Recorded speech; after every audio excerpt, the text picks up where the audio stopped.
device. Yo, yo, yo. Okay, there's that. Beautiful. All right.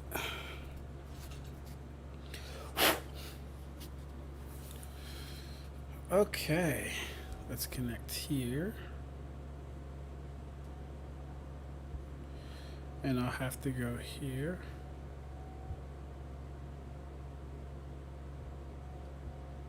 All right. Okay.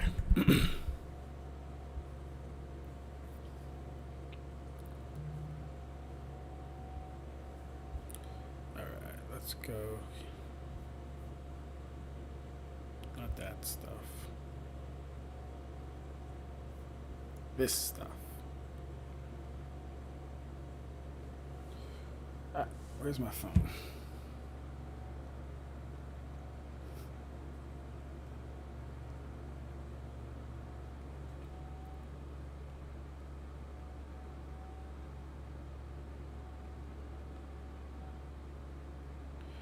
Okay, so a couple things to go over. We're going to be reading some Boruto number 1. After we read some Boruto, we're going to be looking at a conversation from me and Karibo a little bit. Then we're going to see if we can watch some maybe random videos and stuff like that.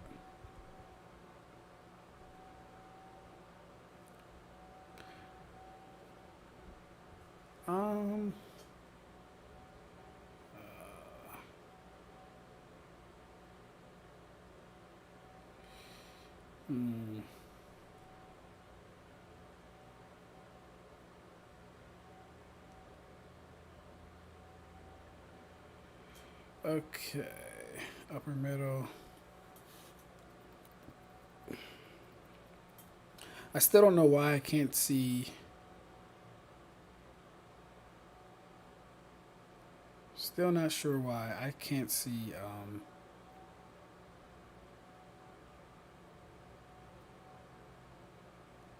my own goddamn messages. But that's okay. We'll figure that out soon enough too. Alright, while that's happening, let me go through some of these messages.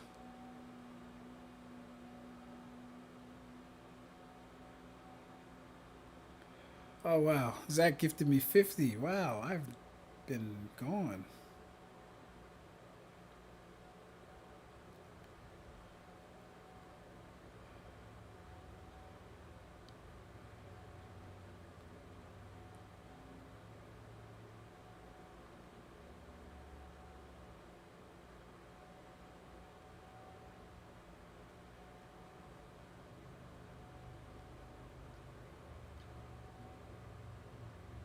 Okay.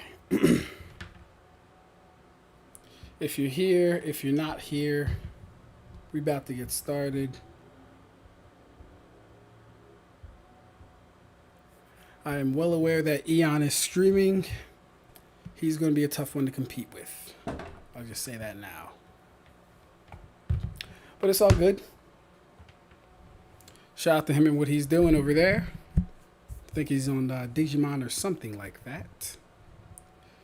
But we about to get started over here.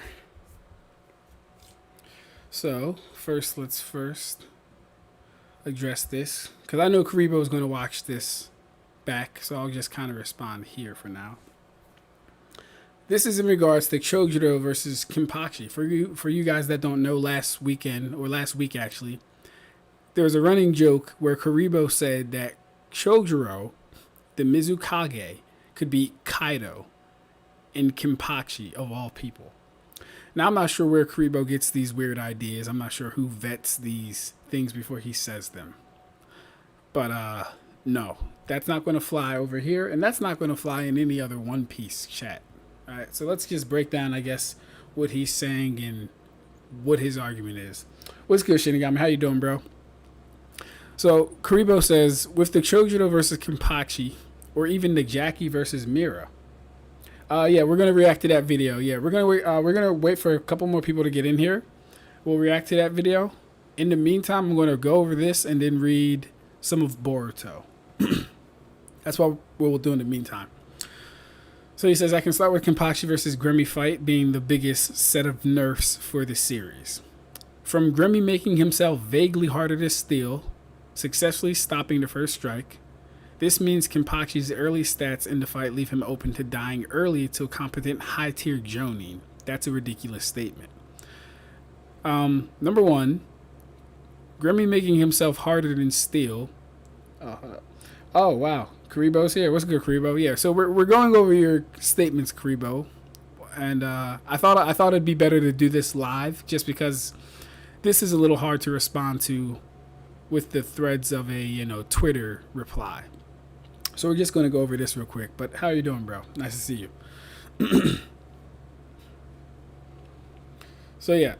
The Espada were already quoted or stated to be harder than steel or iron or whatever, and that was back at the first arc. That's number one. So Grimmy saying harder than steel isn't a anti-feat. It's not really a nerf. We just know he's stronger than what Kenpachi was attempting to strike at the first thing. That's number one. Saying any competent Jonin would be able to take him out because of this is fallacious. I don't even know where that begins to make sense, bro. Not gonna lie to you. That doesn't even begin to make sense. You said, let's say Kenpachi starts seriously in Shikai. His greatest calculable feat is destroying a meteor. The vacuum of space and 5 to 7 explosions had Kenpachi so tenderized that Candace had him at death's door. That shows his durability gets exponentially weaker as he takes damage. Kenpachi's speed is his most questionable stat, as it is up in the air if he even knows the Soul Reaper's high speed movement technique, and he doesn't have many speed showings in general. So we know at the end of Kenpachi versus Unohana, he was definitely faster than Unohana. Unohana would scale above pretty much every other Gotei 13 member except for Yamamoto. So there's that logic in chain scaling. Now, mind you, Kenpachi did have his eye patch off when fighting Unohana. He had his eye patch on when fighting Grimmy. The eye patch is generally accepted to be anywhere from a 2 times buff and beyond. Generally accepted to be around that. Did you talk about the bullets thing in this one or the other one? Let me see. Okay, yeah, you said he needed to block bullets early in the fight. All right, so what you're missing, Karibo, is that the Grimmy's attacks... Hold up. He says, I was trying to work it out because I like writing out fights, but I don't really have anyone to vet stuff. I got you, bro. All good. No issue. So, but what you're missing for this, you're saying he needed to block bullets, right? Also a fallacious claim, especially if you know Bleach scaling, because it's already established that you have to scale to the person and their energy via Reiatsu to even hurt them with anything. So if Kenpachi blocked those bullets, it's because Grimmy was a threat because of Grimmy's energy or his Reiatsu. So no, it's not just basic gun level, basic bullet level. We literally saw Soifone catching bullets from BG9. So her hands have higher durability than the bullets he was shooting out of a minigun, but yet Kenpachi felt the need to block Grimmy's. We should be able to put 2 and 2 together at that point, right?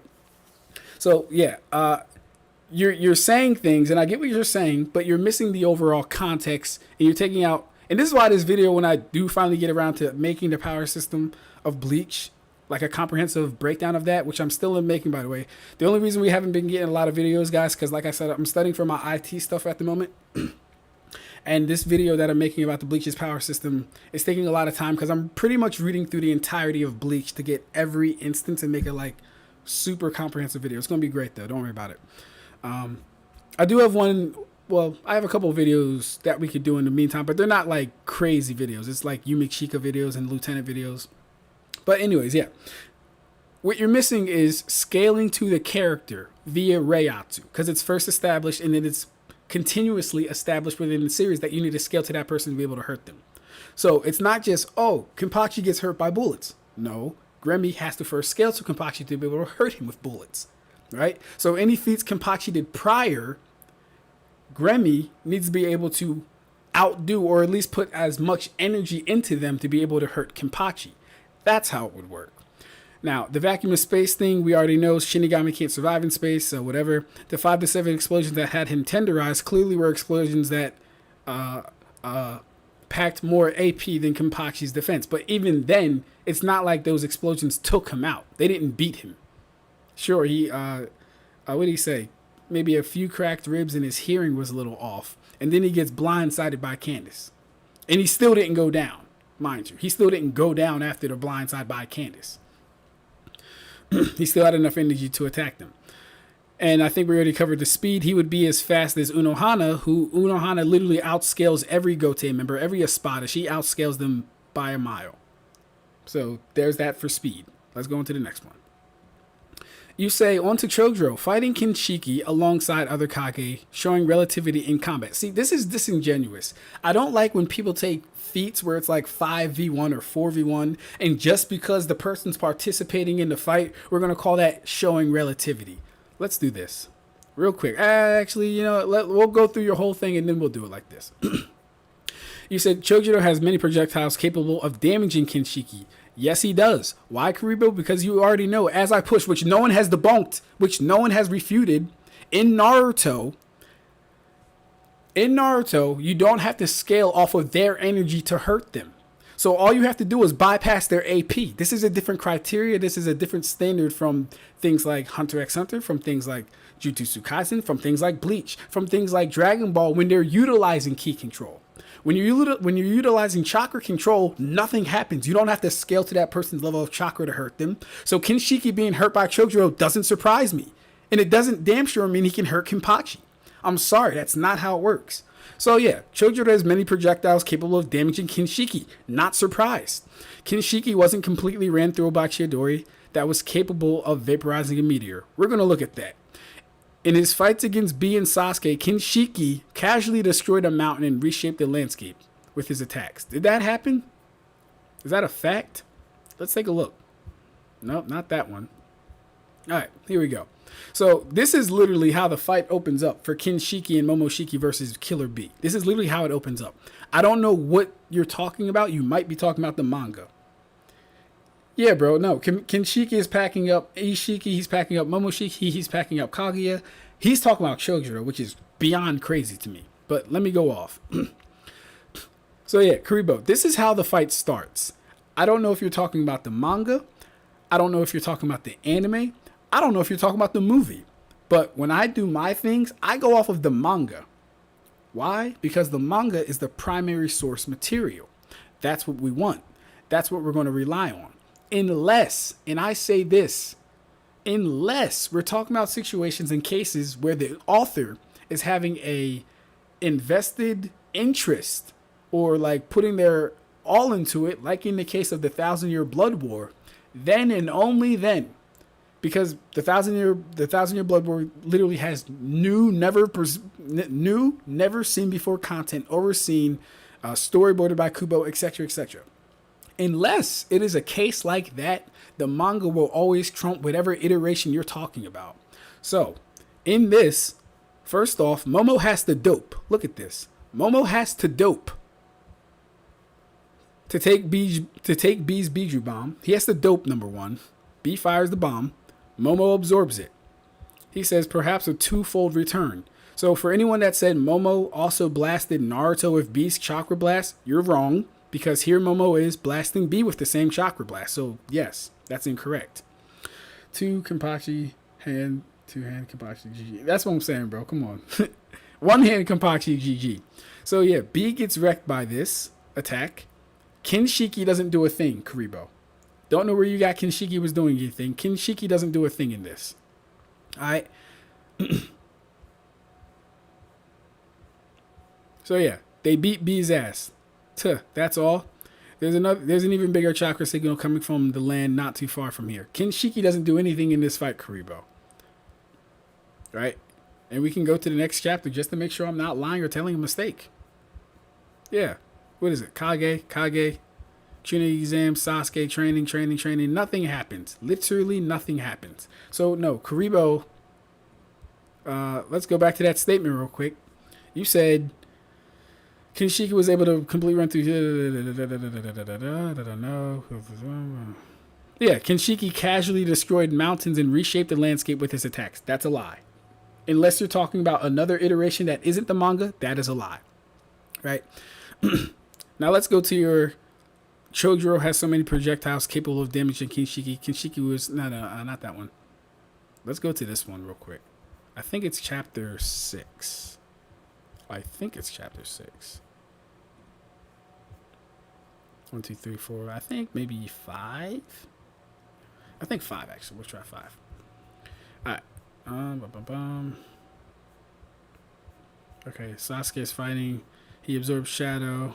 Yada yada yada yada yada yada yada yada. Cool. So it probably is 6. Because my thing is like when you say a character is relative, the only one that showed relative to Kinshiki was Sasuke. Sasuke is the only character that had a decent fight with Kinshiki almost on 2 occasions and showed relativity. No one else showed relativity. To say anyone else did show relativity would be a lie. It would be incorrect.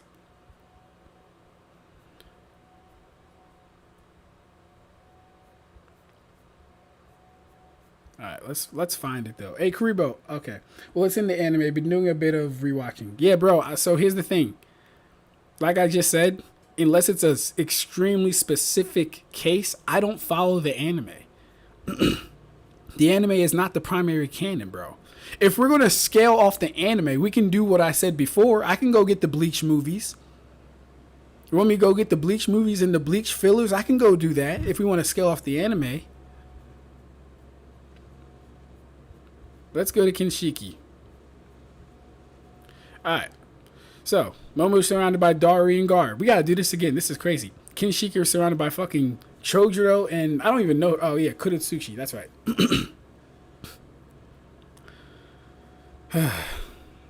Okay. Blah, blah, blah, blah, blah. Blah, blah, blah, blah, blah.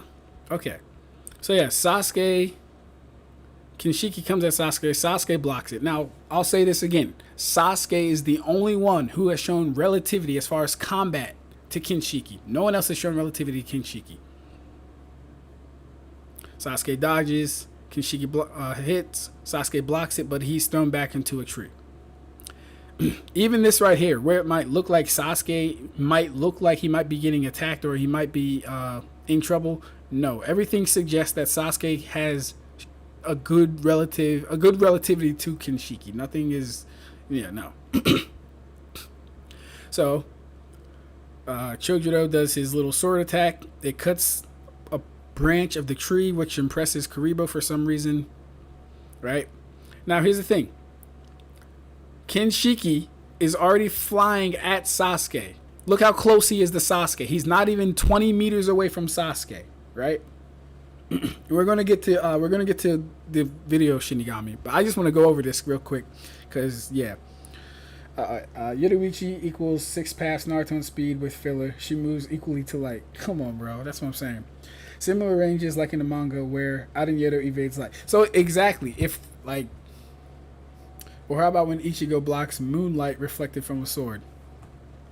If we're using the anime, all that stuff is true. I don't know if Kuribo want to do that. All right, now notice Kinshiki is not even 10 meters away from. He's not even 5 meters away from Sasuke. Look where he is, right? So he dodges upward. Now this is weird because he does look a little further here, but here he's not even 5 meters away. So this is on Ikimoto. This is bad drawing actually. This is bad spacing. Anyways, so you're fast for your size, right?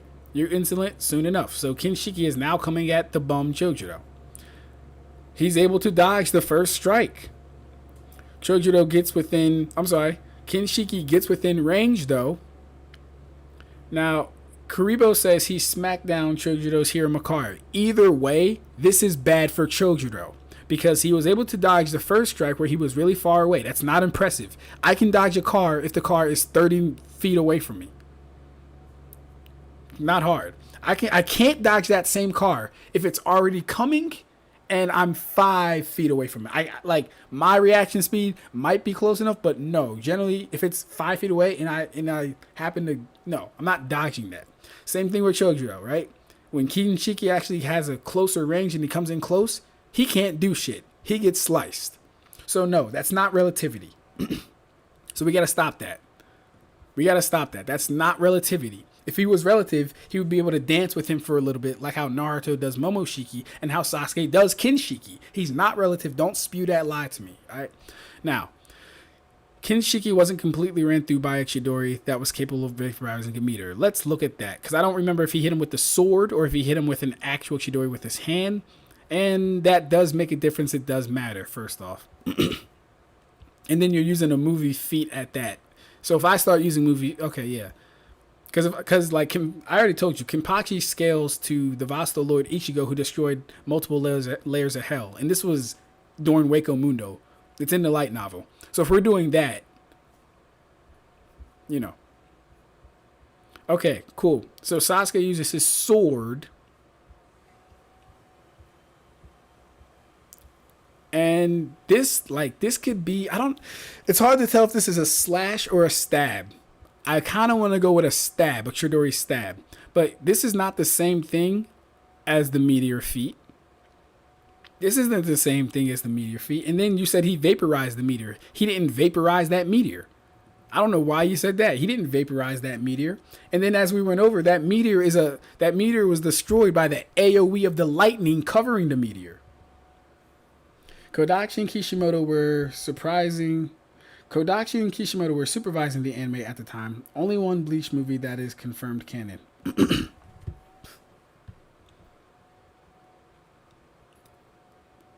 Yeah, okay, so like supervising it versus storyboarding like new content and having your hand in it.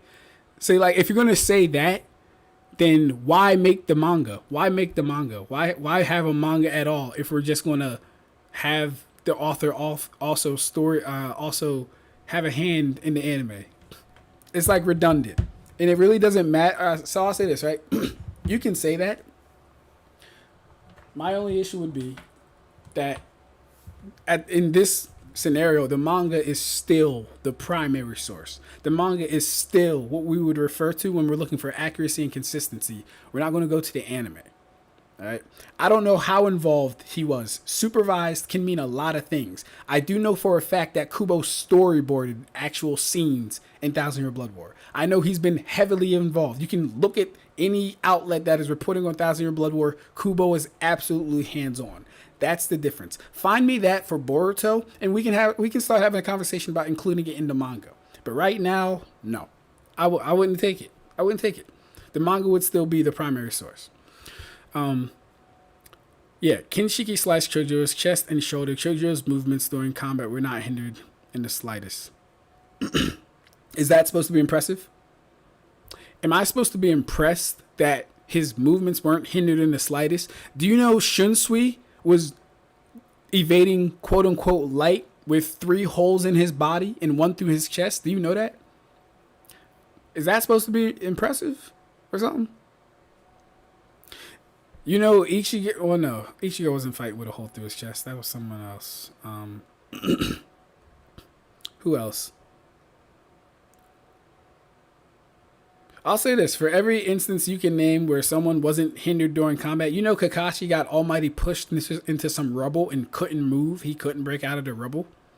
By the way, Zanpakuto, Filler, and Amagai arc were present in 1,000 Year Blood War anime. Were they? I didn't know that. Zanpakuto, Filler. Was the Amagai arc present in the 1,000 Year Blood War? I did not know that. That's interesting. Alright. That's, you know, hey, Shinigami, tell me more about that, bro. I want to find out about that. So yeah, he didn't fight relative to Kinshiki. When it came down to it, he couldn't last more than a move with Kinshiki. He got hurt. Well, I was comparing it to Kenpachi stumbling against the Bambis. Comparing it to Kenpachi stumbling against the Bambi. All right, so that's different though, because Kenpachi already fought a full battle against Gremmy, already took injuries, and then he was hit off guard. And then he still had enough energy to fight them. He just couldn't fight all of them at once. Mind you, each Sternritter is captain class, and he didn't have his eye patch on. And he wasn't in Bankai. I'm sorry, he wasn't even in Shikai. So you had a nerf Kenpachi in 2 ways, because he wasn't in Shikai, and he didn't remove his eye patch, fighting the Bambis, which are all captain level threats. Like, they appeared in flashbacks. Okay, cool. I'm going to check that out. It's been a while since I watched Core 1, but I'm going to check that out. So no Karibo. Kinshiki was most definitely not relative to King. I'm sorry, yeah. Chojuro was definitely not relative to King Kinshiki. Unless you want to admit to me that Chojuro is relative to Sasuke.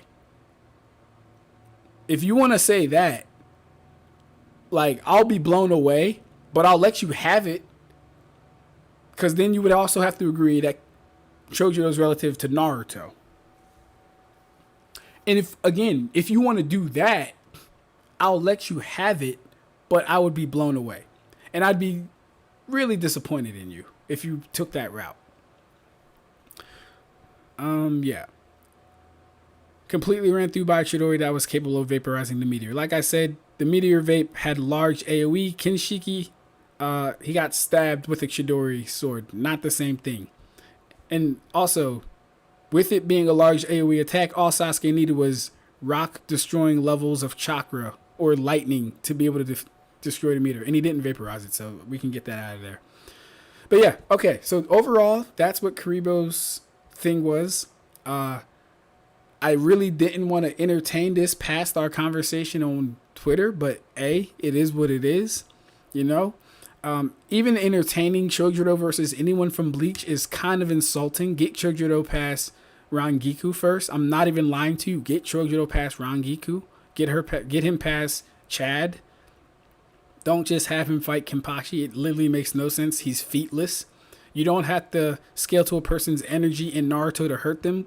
This is why it's not surprising if Kinshiki can be hurt by Chojuro, or if Momo can be hurt by a kunai, or if anyone can get hurt by Rasengan. No, you just have to overpower their durability. So it's not the same thing, and yeah. Damn, everyone live today. What the fuck? What up? Trip. Hey, yo, what's goody, bro? How you doing? You know, I just saw Eon live, and to be honest, I was gonna wait, but I kind of did that the last time because I didn't want us competing for viewership. But at the end of the day, I gotta go live too. So it is what it is. But what's good, bro? The fact that I think Rangiku versus Tsunade is a possible debate. LOL. Yeah, like Tsunade doesn't have the speed to beat Rangiku. Rangiku has the versatility though. She has Kido. She has her Ash Blade. I just don't see Tsunade landing a hit. She's not fast enough at all. Like, no. But it was a good trip. So, we have to watch one of the videos that Shinigami wants to watch. And then we're going to just be reading some Boruto and stuff like that. I went ahead without you guys to skip all or most of the boring stuff I want to say. Discord. But yeah, Karibo, I need you to think about everything I literally said. Because nah, man, you be hitting sometimes, but you be missing. Actually, I might have to find it on my phone first.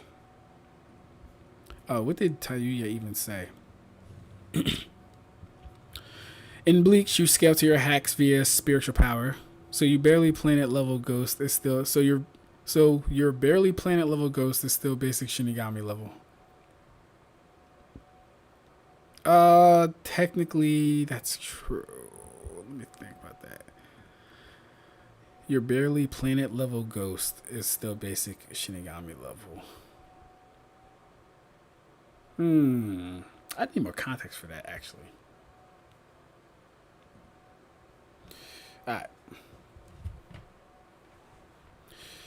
See, the Chojuro disrespect is crazy. Rangiku is not matching a Kage. Bro. Alright, so Karibo, here's the thing. The Kage haven't been impressive since the 5 Kage arc. They weren't impressive against Madara. They're not impressive now. Right? An average lieutenant, and we can literally go back to Ikaku versus Eterard. An average lieutenant has more AP than any Kage, save for Onoiki, because he can vaporize shit. Or atomic dismantling thing. But even then, that technique has to hit. And it doesn't hit often. Because it's slow. Did I watch Steinixo's stream yesterday? Ooh, should I watch his stream? Is it good, bro? In Bleach, you do not scale to your hacks. That's cap. No, that's kind of true, actually, Red. That's true. You scale to your hacks and you scale to your power. I'll say this though, there are qualifiers. It does depend. Like, I'll say this: the reason you don't see a lot of hacks being overpowered is because it has to like you have to like fully eclipse the person that you're negating via spirit energy, right? That's why Aizen and Soifone happened. That's why Batagon versus Aizen isn't a conversation. Batagon versus who is objectively stronger than Batagon in spirit energy? Batagon versus Stark, in my opinion, doesn't go how most people think it goes. Most people think Stark can also just walk through Respiro like it's nothing. I don't believe that. I believe Stark's Reiatsu is higher, yes, but I don't think Stark eclipses Batagon. Aizen eclipses Batagon, which is why Aizen can one-shot Espada, which is why Aizen can walk through Respira, etc., etc. If Batagon could have beaten Aizen with Respira, he would have used Respira. He can't, right? That's just one example. Now, for other ones, for example, like Shinji's Sakanade, you can chalk this up to two reasons that I've come up with, right? Number one, you can chalk it up to Aizen not caring that his senses have been reversed and him just wanting to beat Shinji anyway. You can chalk it up to that. It's totally within character and it wouldn't be out of line, right? Number two, I do believe there are certain abilities, and it depends on the ability, but I do believe there are certain abilities of the hack's nature that can't be overwritten because of the quality of it, right? Shinji releasing Sakanade, it's like a chemical agent. It'd be like if you got hit with fucking Agent Orange, right? No amount of power is going to stop your body from feeling the effects of Agent Orange. Same thing with Sakanade. It's a chemical agent that causes this to happen. What else I was about to say? Oh, let me see. Kubo say Aizen was cautious as Stark due to the amount of reactor he had in Q&A, and Stein's room is unlisted, so you missed it. Oh, damn. That's crazy. Why did he enlist it? What did he say on the stream? Yeah, Kubo definitely did confirm that Aizen was wary of Stark in his full hollow form, untransformed. That's true. I'm not sure what you're saying as far as that and how it relates to spirit energy scaling the hacks though. Right? Because that's still a power on power thing. Right? And here's the thing as well. We can take the instances where powers are completely negated and it would work the same way with hacks. For example, Ukiyoda completely blocking a hollified Getsugo with nothing but spirit energy. Because he eclipsed Ichigo. So he could literally stand there and just block it with his aura alone. These things happen in Bleach. They don't happen in Naruto. They don't happen in One Piece. But here's the thing about One Piece. They don't need to happen in One Piece because One Piece's durability and One Piece's power scaling, it's not centered on a universal power system, but that's okay because the One Piece verse has such inhuman levels of power that they really don't need it. Right? One Piece verse doesn't really need it. I'll give them that. Most of the times, their AP is enough to carry them along. They don't really need to scale to an energy or anything like that. So yeah, all right. Let me get to let me get to Shinigami's video that he wants to watch real quick, or he'd like me to watch. IQ battle: Naruto versus Luffy versus Ichigo. Best. I hope this is a long video, or I hope it's not a short, bro. I'm not really a fan of shorts.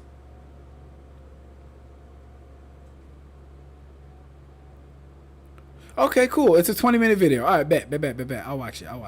Naruto versus Luffy versus Ichigo. All right. Battle IQ. Naruto versus Luffy versus Ichigo.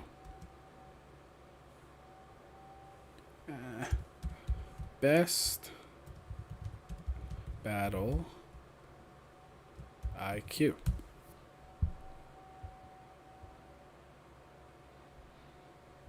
No, not there. They do happen in One Piece, lol. Shanks shut down Green Bull transformation. Joy Boy Haki turned off the Gorosei transformations as well. Maybe even shut down their immortality momentarily. I don't know. You know what? Let me think about that.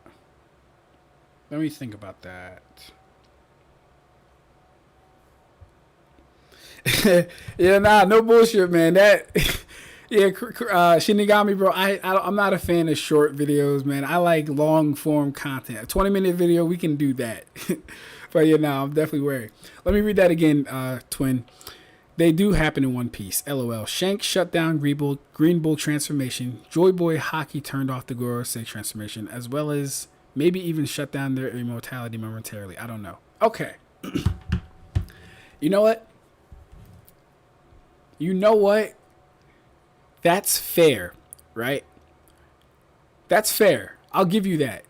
All those use cases that you named are correct. And then one just came to me in mind where Law overcame that guy that, the guy that can make people turn into women. He overcame that with his haki. So you are correct. But what I'll say is this. In One Piece, yes, higher haki can somewhat negate, even if you want to talk about like Shanks' ability to kill future sight or whatever, which is, I think, still speculation. We don't know if it's true, right? So there are aspects of haki that can negate powers. I'll give you that.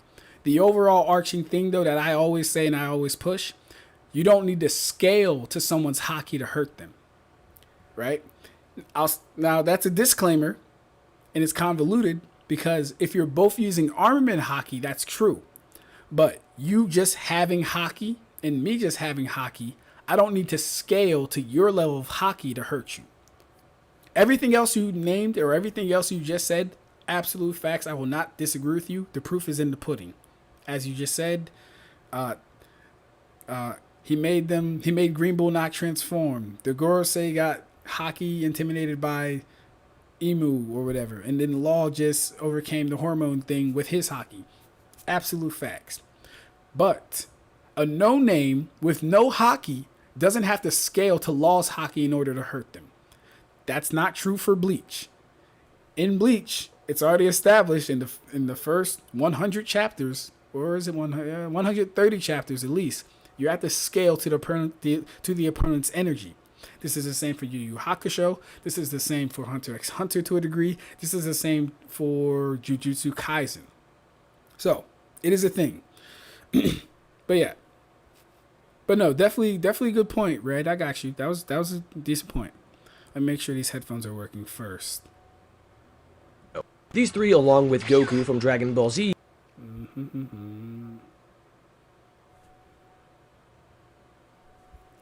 me see. No, stop connecting to the fucking...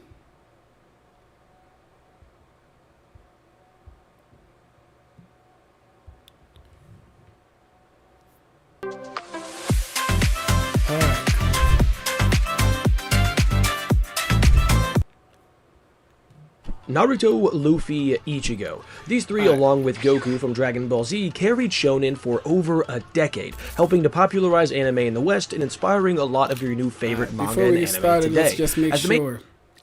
Can everyone hear? Can everyone hear? Is the video playing? Can everyone hear the video? Can everyone hear me? Same, I love long, in-depth videos. That's a fact, bro. Yeah, that's a fact. Can everyone hear me? Are we good? Mic check, mic check. Can you hear the video? Characters of the famed Big Three. Are we good? Let me know. I gotta connect this to the fucking...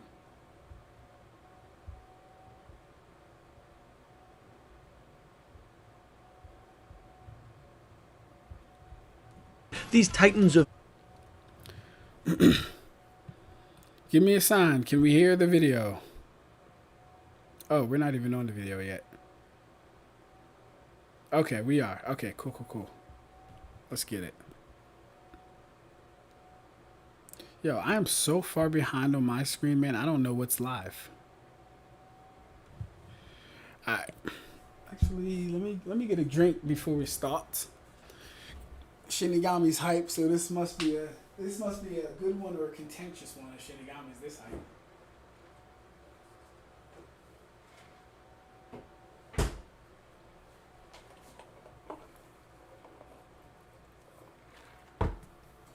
Okay.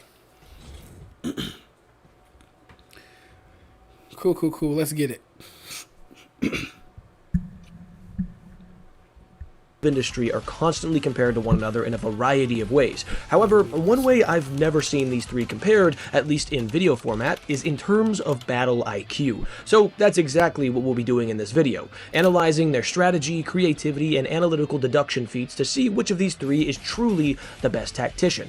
In other words, today we'll be exploring and breaking down which of the big three MCs has the best battle IQ.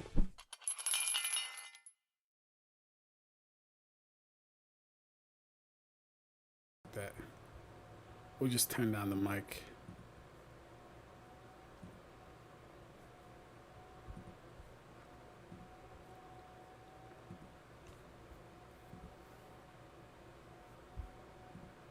Before digging into which of our beloved MCs has the best battle IQ, it's first worth establishing what exactly I mean when I say battle IQ. For those of you who saw my smartest character in Naruto video, you already know this, but it'll probably be worth a refresher.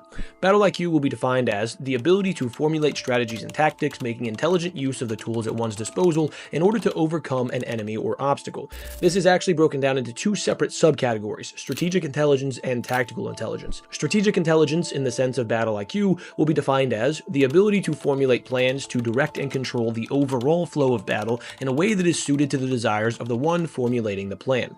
Tactical intelligence, in the sense of battle IQ, will be defined as the ability to formulate plans that are used to support immediate operations and decision-making in battle, controlling the immediate flow of battle in a way that is suited to the desires of the one formulating the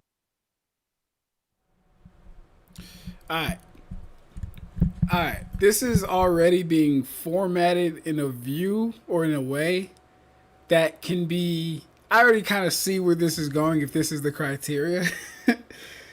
If you want my views beforehand, I think the order goes now Ichigo, Luffy, Naruto. Not sure about Luffy yet, but as far as I can tell, I'm more impressed by Luffy, but not by a large margin. Okay. Yeah, let's go back and read those. I kind of want to take notes. No, it's okay. Let's make sure we understand what he's talking about. Battle IQ. Probably be worth a refresher. Battle IQ will be defined as the ability to formulate strategies and tactics, making intelligent use of the tools at one's disposal in order to overcome an enemy or obstacle. This is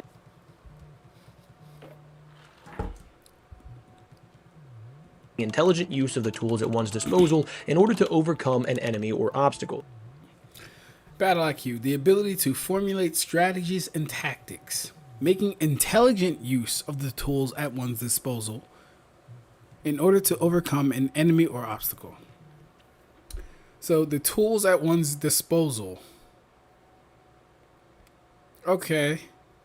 That's a little telling, but okay.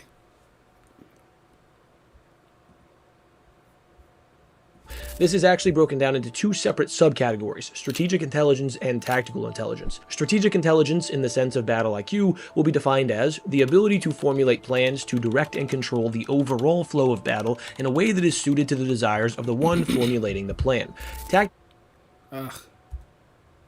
Overall flow of battle in a way that is suited to the desires of the one formulating the plan. Strategic. The ability to formulate plans to direct and control the overall flow of battle in a way that is suited to desires of the one formulated plan. Okay. Sorry for all the pauses, but this is how I analyze things when I'm watching your video. I kind of got to go like piece by piece and bit by bit. Tactical intelligence, in the sense of battle IQ, will be defined as the ability to formulate plans that are used to support immediate operations and decision-making in battle, controlling the immediate flow of battle in a way that is suited to the desires of the one formula. The ability to formulate plans that are used to support immediate operations and decision making. Okay. controlling the immediate flow of battle in a way that is suited to the desire of the formulating the plan. Where did he say he was getting these definitions from? Not that I have a problem with them, I guess, but the plan. Those may seem like the same thing, but they're different in very specific and key ways. We'll get into some examples later, but essentially, imagine you're playing chess with someone. Your strategy could be something like control the center of the board to make tactical possibilities for my opponent more limited, while simultaneously broadening my attack opportunities. Whereas a tactic you would employ for that strategy would be something like use the 4 knights opening to get my queen to the center of the board after forcing a trade of pawns and knights. In a nutshell, a strategy is the overarching plan to accomplish a primary goal, while tactics are smaller, more specific plans to overcome obstacles en route to accomplishing the broader goal. Both strategic intelligence and tactical intelligence rely heavily on deduction ability, or the ability to deduce an opponent's abilities, strengths, weaknesses, etc., as well as how one's own abilities alright. interact with those factors. So when I say battle IQ, it's an umbrella term that I'm using to cover strategy, tactics, and deductive ability. But with that out of the way, let's jump into analyzing our first character, Ichigo Kurosaki. EVE Online on Mac immerses you in a universe with thousands of star systems like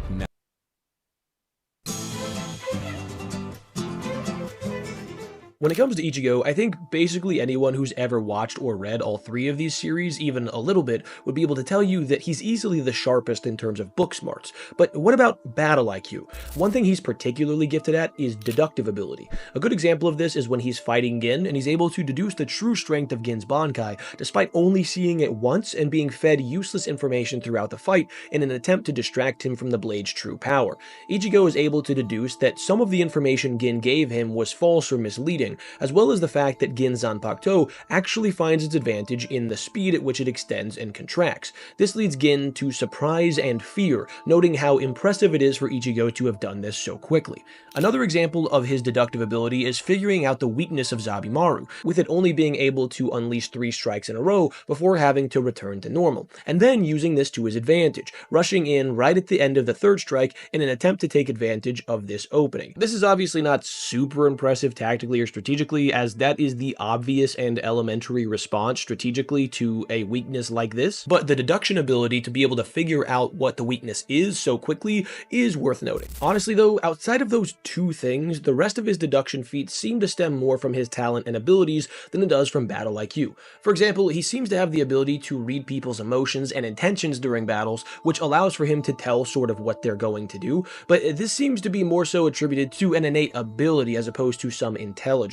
A good example of this type of ability is when Naruto has hatred or danger sense in KCM, where he can sense people's negative emotions. This isn't something that stems from some intellectual feat, but rather just an ability that KCM offers him. One other area that Ichigo is super impressive in is adaptiveness, both in and out of battle. He seems to have a knack for learning and understanding things at an accelerated rate, such as learning Bankai in 2.5 days, while usually it takes a prodigy Soul Reaper at least 10 years. Similarly, Ichigo is seemingly able to master Shunpo or Flash Step in mere minutes, which usually takes a Soul Reaper 6 years. So clearly this dude is able to learn and adapt at an extraordinary rate, but I wouldn't necessarily attribute that to his battle IQ, but rather raw talent. Out of all of the big 3 MCs, Ichigo is not only the most talented, but also the most genetically gifted. This actually allows for him to be able to rely on his powers he inherited, as well as exceptionally high talent, as opposed to strategy and tactics, which is probably why he doesn't really have any. I tried to find any strategic feats that he possibly had, and literally the best one was the Zabimaru feat, him realizing that after the 3rd strike it had to go back to normal, and thus charging in after the 3rd strike. Literally everything else is kind of just overpower the opponent. Now, I know we've all seen the memes, but it really is just Getsuga Tensho or bust a lot of the time. He doesn't really put together clever strategies or multi-step tactical plans to take down his opponents. He tends to simply just overpower or outlast them. So what does this mean for Ichigo in terms of this discussion? Well, due to his lack of strategic and tactical showings, I have to score him fairly low in terms of battle IQ, but what about the others? In terms of general intelligence, Luffy is a dunce, so luckily for him, that's not what this video is about. Okay. I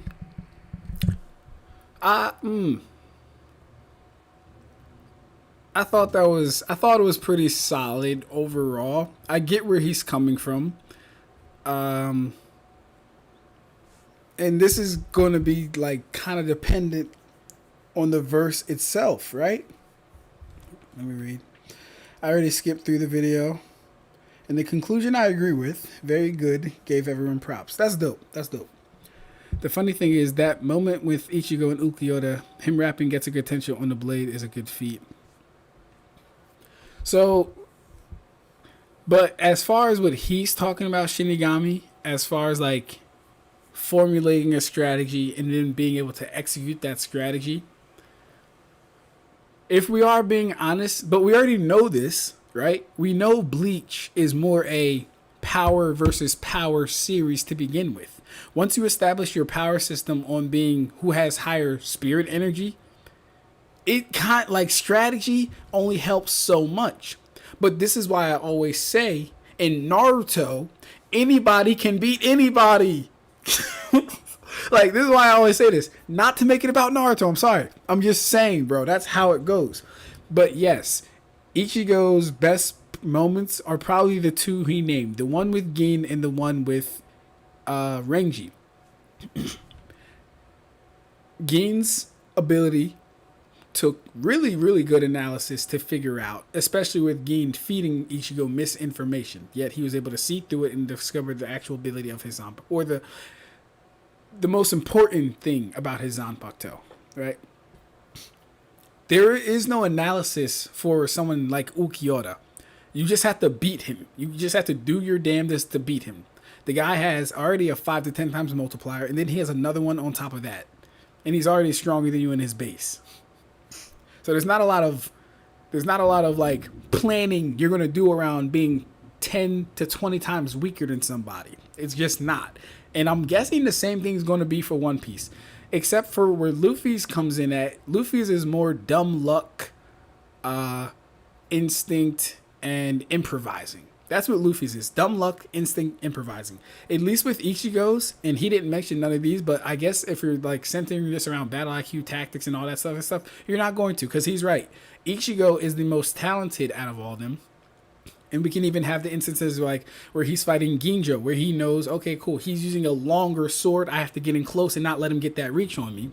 Or when he's fighting Zangetsu, where he parries Zangetsu perfectly at the right moment and then goes for a counterattack at the right moment. The only reason Ichigo loses the Zangetsu and he doesn't hit Renji is because he's weaker than them at that point, right?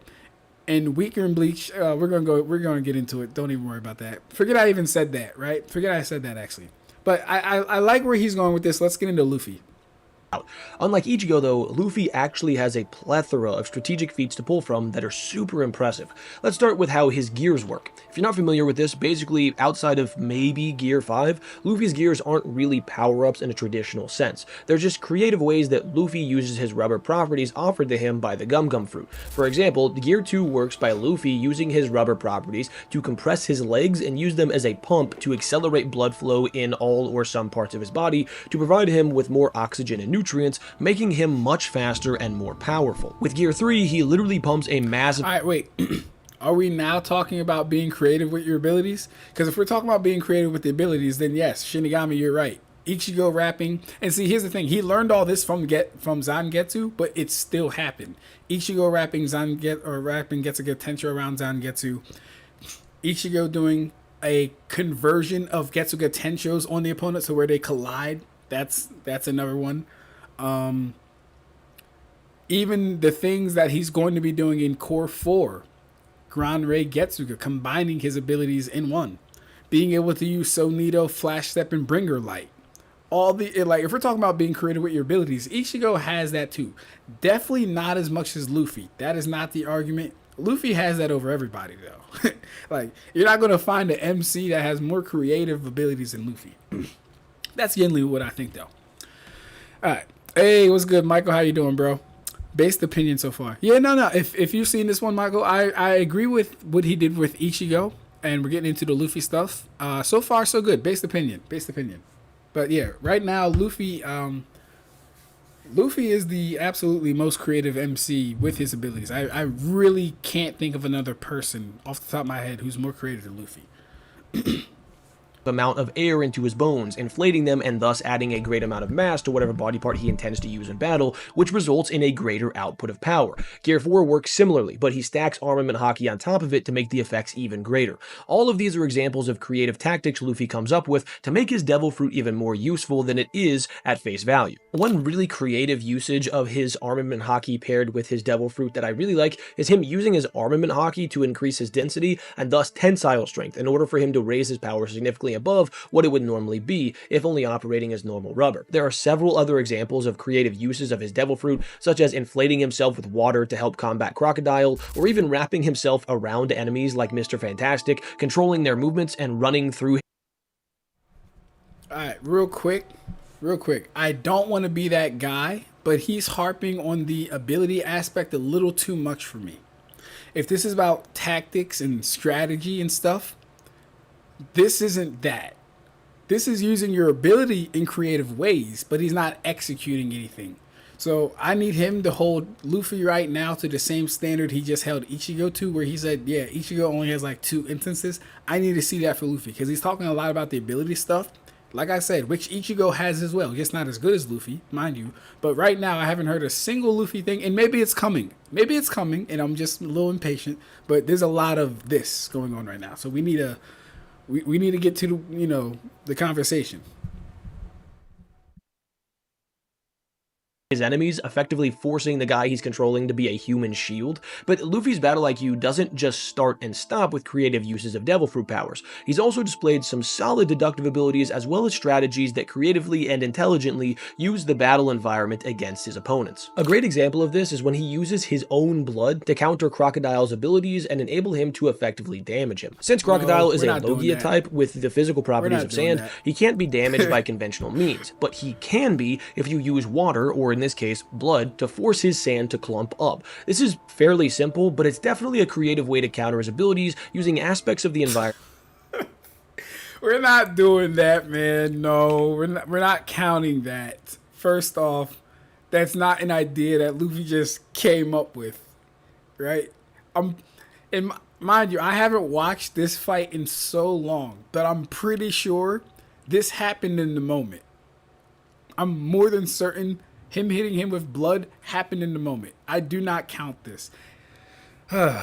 This is funny, though. I like this video. This is a good video, though.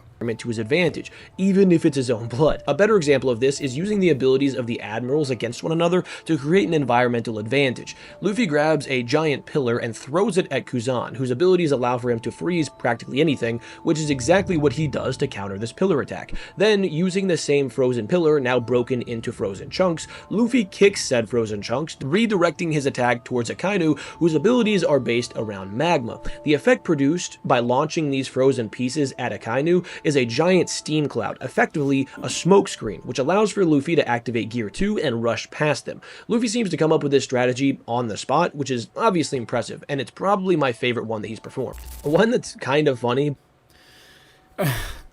Y'all not gonna like this. Luffy could have just been doing anything. I'm not gonna lie to you, bro.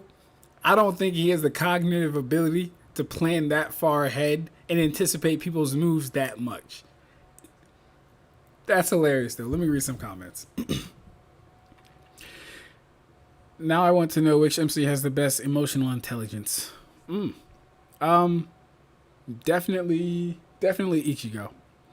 Creativity, dumb luck, adaptive capability, etc. should get more recognition in Battle IQ. And it isn't even confirmed Ichigo combined all his race speed techniques. Oh yeah, no, Red, I'm not saying he combined them. I'm saying he has access to all of them. Bringer Light, Flash Step, Sonito, and Hidden Kyaku. He has access to all of them. And he can use them at his discretion, is what I'm saying. I got my thoughts, but I can share in more detail once it's over. Just curious about others. Me too, man. I think Ichigo and Naruto are close in EQ. See, here's the thing with Naruto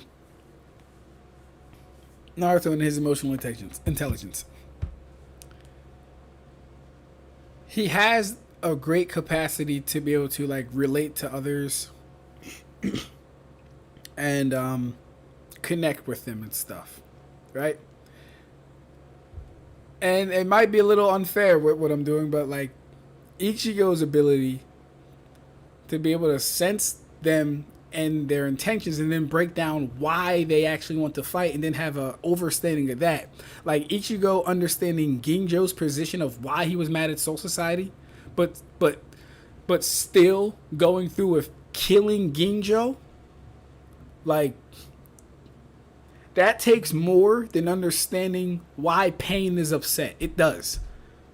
Pain's upset for very basic reasons. Pain's doing what he's doing for very basic reasons. Naruto didn't kill Pain, even though Pain literally destroyed the whole village. And don't call that emotional intelligence, and don't call it not him being weak. That was absolutely weakness. That was a childish fantasy. He should have killed Pain. But no, there's like many examples of that. Ichigo to Aizen, great example. Ichigo to Genjou, great example. Ichigo to Byakuya, great example. Though Ichigo, yeah, man, Trip, let the goat shine. You hating too much. Nah, man, listen. Like, if we're like, no, we need more. We need some Luffy moments. I'm not gonna lie, we need some Luffy moments. A better example with the Croc fight would be Luffy stomping his kick before he touches Croc's hand, having learned from his previous fights. That's adaptative. That's good, but it like as far as the standards that he first set out in this video, it wouldn't meet that though. That's the only thing I'll say. Ichigo was able to literally understand Ukitake's intentions with Shinigami bags, greater emotional intelligence than most of Naruto stuff. Yeah, exactly. That stuff too. That stuff. Like Ichigo, he can see through a lot. He's really, yeah.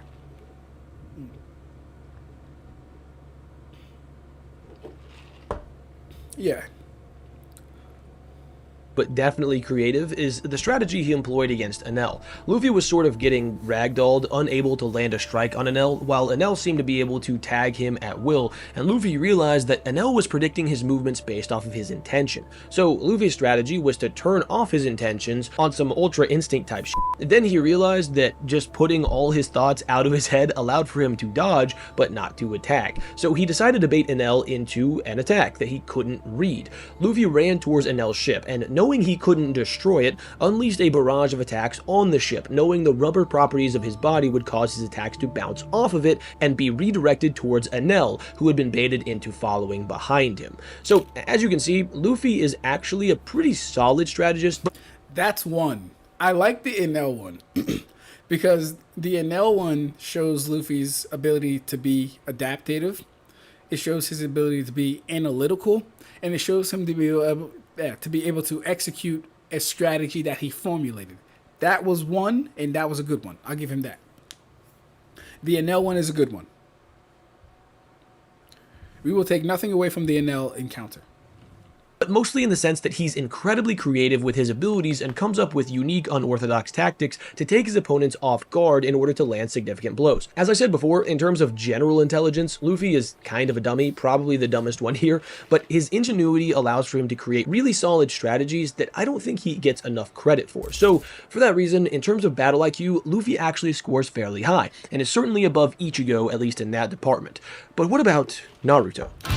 What did he just say? What did he just say? I want to buy your house. I can pay you cash for your house no matter what condition it's in. If you need to sell your house for any... What did he just say? Above for. So, for that reason, in terms of battle IQ, Luffy actually scores fairly high, and is certainly above Ichigo, at least in that department. Which department, my friend? Using your abilities creatively? I agree. Is that what we're talking about? Or are we talking about, like, the overarching standards that you laid out? Because you didn't do any of that ability stuff with Ichigo at all. And it exists. It's in there. I can show it to you. We can find it together, actually. But what about Naruto? See, here's the thing. I'm going to say this now. I feel like this Naruto one is going to be a glaze fest. Oh, he's a ninja. Ninja strategic. Naruto plans well. Let's see if he mentions that Naruto gets 90% of his plans from other people. Let's see if he mentions that. Yeah, right. The GOAT. Much like Luffy, Naruto is kind of dense in terms of general intelligence, but he really shines in terms of battle IQ, and more specifically, mid-battle tactics. All the way back in the first arc of the series, The Land of Waves, Naruto shows off one of the more impressive battle IQ feats that any of these three have ever shown. In a battle against Zabuza, Naruto comes up with a 7-step plan on the spot that involved using misdirection, 2 levels of transformation, and clones to force Zabuza to free Kakashi from the water prison. This strategy is praised by... And here's the thing with that. Here is the thing with this. This nigga always needs everyone in the world to be a part of his plan. Everyone. He always needs at least 1 to 3 to 5 to 7 to 8 to 12 to 50 people to execute a plan. Show me him doing something by himself. Not versus Kiba. Not versus Kiba. These are the problems I have with Naruto. Because when we say Naruto in a 1v1, you can't tell me that, oh, he's going to have Sasuke there. Oh, he's going to have the whole Ninja Alliance there. Oh, he's going to have Tobirama and Minato there. No, it'll just be Naruto and his clones there. And then they'll have to use their little brains to come up with a plan to beat whoever they're fighting. So that is my biggest gripe with Naruto in Battle IQ. He always needs people in his plans, number 1. And number 2, he's usually always getting fed information. Kakashi, the #1 Jonin in Konoha, and widely regarded for his high-level intelligence, as a brilliant strategy. So I don't think we can understate just how impressive this is. In the Chunin exams, Naruto also uses clones and transformations to his advantage, tricking even Kiba's sharp sense of smell, as well as the hidden rain shinobi who were attempting to steal Team 7's scroll. Both of these are great examples of his creativity and ability to come up with effective multi-step plans to... Alright, I forgot the Genjutsu one. Should we count the Genjutsu one? No, because it included the whole team. I knew the Kiba one was coming. I knew that was coming, but that's Kiba. That's fucking Kiba. I knew that was coming. The Genjutsu one in the forest. I don't know. And while he did that, we 3 snuck up behind you, using Genjutsu to beat you at your own game. I don't know. Natsu is better at battle IQ than Naruto. That's hard for me to say, because I only got up to Tenro Island and the time skip for Fairy Tail, so I can't speak on that one. What's wrong with inclusion? Isn't that the point, especially in the hood, we jumping? Nah, bro, I don't do that. We do 101 fades over here. If we gotta jump you, man, I don't like. That's weak to me, bro. That's weak to me. I don't fuck with it. You gotta be able to stand on your own too. At the end of the day, and this is why, think about this, Red, think about this. Naruto's 1v1 record, and you can tell me if I'm lying. Naruto's 1v1 record. I'm sorry, no, I'll say it like this. Naruto only has 2 solo wins in the whole series, in the whole franchise of Naruto. He only has 2 solo wins. Not counting Boruto. I want to make that clear. He only has 2 solo wins. Kiba and Sasuke Valley of the End, the second fight, which is more of a draw. So you might want to only say 1 solo win. Everyone else, he fights together. Let's go down the list. He gets help with I'm sorry. Neji. Neji was the second person. It wasn't Sasuke. I was thinking about someone else. It was Neji. So Neji and Kiba are his only 2 solo wins. And then you can't even say Neji because Ninetales really helped him out clutch that dub. But anyways, his wins are Kakuzu, he had help. Pain, he had help and interference. Who else did he fight aside from Kakuzu, Pain? I don't. Who else did he fight, bro? Kakuzu, Pain, Obito, he had help. Madara, he had help. Kaguya, he had help. Nope. Yusuke, Naruto in Battle IQ, and Ichigo equal to Yusuke in Battle IQ. Yusuke gets some stupid luck early on. Yeah, Yusuke be getting dumb lucky too. Yusuke outsmarted a mind reader though. Man got bailed out by Puddle in Genkai's tournament. Respect my goat. But he had Kurama in the field final of the end. Next year also had Kurama save him. Red, explain to me how Neji had Kurama save him. You said, but he had Kurama in the final of the end. In the Valley of the End, I'm guessing. Neji also had Kurama save him. Oh, Neji had Kurama save him. Yeah. So, if you want to, personally, I'm not a fan of quote-unquote borrowed power. I count the Nine Tails as a whole nother entity. So, even in that instance, it's not a one-on-one for Naruto. He can only beat someone without using the Nine Tails, and then there will be a one-on-one. Like him versus Kiba. Him versus Kiba is a legitimate win. Him versus Neji, not really, but we'll give it to him just on the strength that he doesn't have too many. Him versus Sasuke, more of a draw, and he lost the first fight. Him versus Kakuzu, he got saved by Yamato and Kakashi. He would have got fucked up. Him versus Pain, he got not only saved by Hinata the first time, which caused him to transform, he then gets bailed out by Kushina and Minato and the Nine Tails. What are we talking about? Against Neji, Naruto had been training to use the Nine Tails chakra before the fight. So yeah, see, here's the thing. It doesn't matter if he's been training to use it. He still got bailed out by it. If he didn't have that, he would have lost. The Nine Tails is not only a separate entity, it's the most powerful Biju on the planet, actually. So, again, that's not Naruto standing on his own too. Now, if he would have did the summoning jutsu in there, that would have been fine. You know why? Because he signed a contract with that beast, and he has to use his own chakra to summon that beast and make it appear.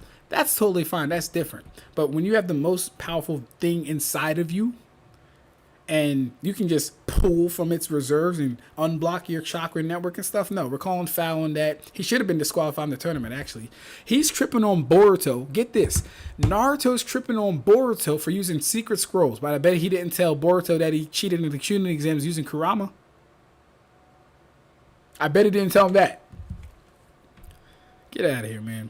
Shoot, now I want to see someone with 9 JoJo's in battle like you. He saved them from Kakuza. If not for Naruto, Team 10 is Dono Zozo. Let me see. But he saved them from Kakuzu. Okay. So here's the thing. Kakashi and Yamato also saved him from Kakuzu. It goes both ways. Gotta remember that. Let's get back to Naruto, though. We'll go back a little bit. Misdirect his enemies and then capitalize on the opening that creates. I don't think we can understate just how impressive this is. In the Chunin exams, Naruto also uses clones and transformations to his advantage, tricking even Kiba's sharp sense of smell, as well as the hidden rain shinobi who were attempting to steal Team 7's scroll. Both of these are great examples of his creativity and ability to come up with effective multi-step plans to misdirect his enemies and then capitalize on the opening that creates. Another good example of Naruto's battle IQ in Part 1 is taking advantage of the giant explosion formed from clashing with Neji to create a clone and use it to cover a hole that he digs to come up underneath. See, even this instance right here of the whole thing, he didn't even make the first hole. The hole was made by... Oh, no. Did he make this first hole? Who made this first hole?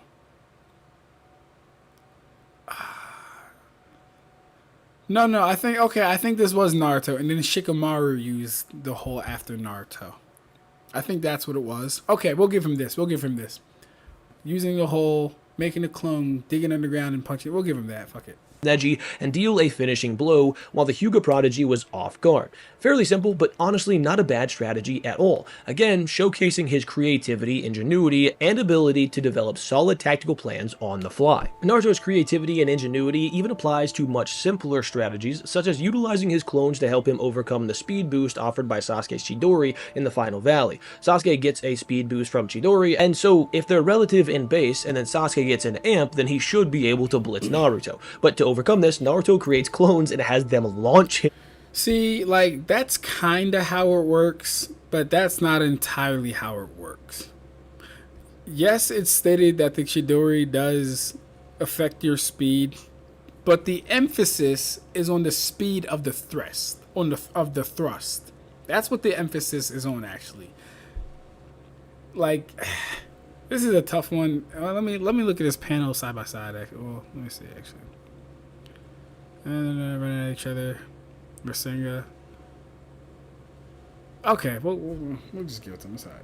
Him at Sasuke, which then effectively boosts his speed to the same level. He also uses clones to help him to learn the Rasengan when he realizes he couldn't do both necessary aspects of the Rasengan, compression and rotation, simultaneously by himself. So instead, he makes a clone to do one of those things and himself do the other thing. This is fairly simple, but it allowed for him to master an A-rank ninjutsu in like a week, so it's actually super impressive. I could go on and on about strategies in part 1, but his strategic feats only get better in part A-rank ninjutsu in a week or Bankai in less than 3 days.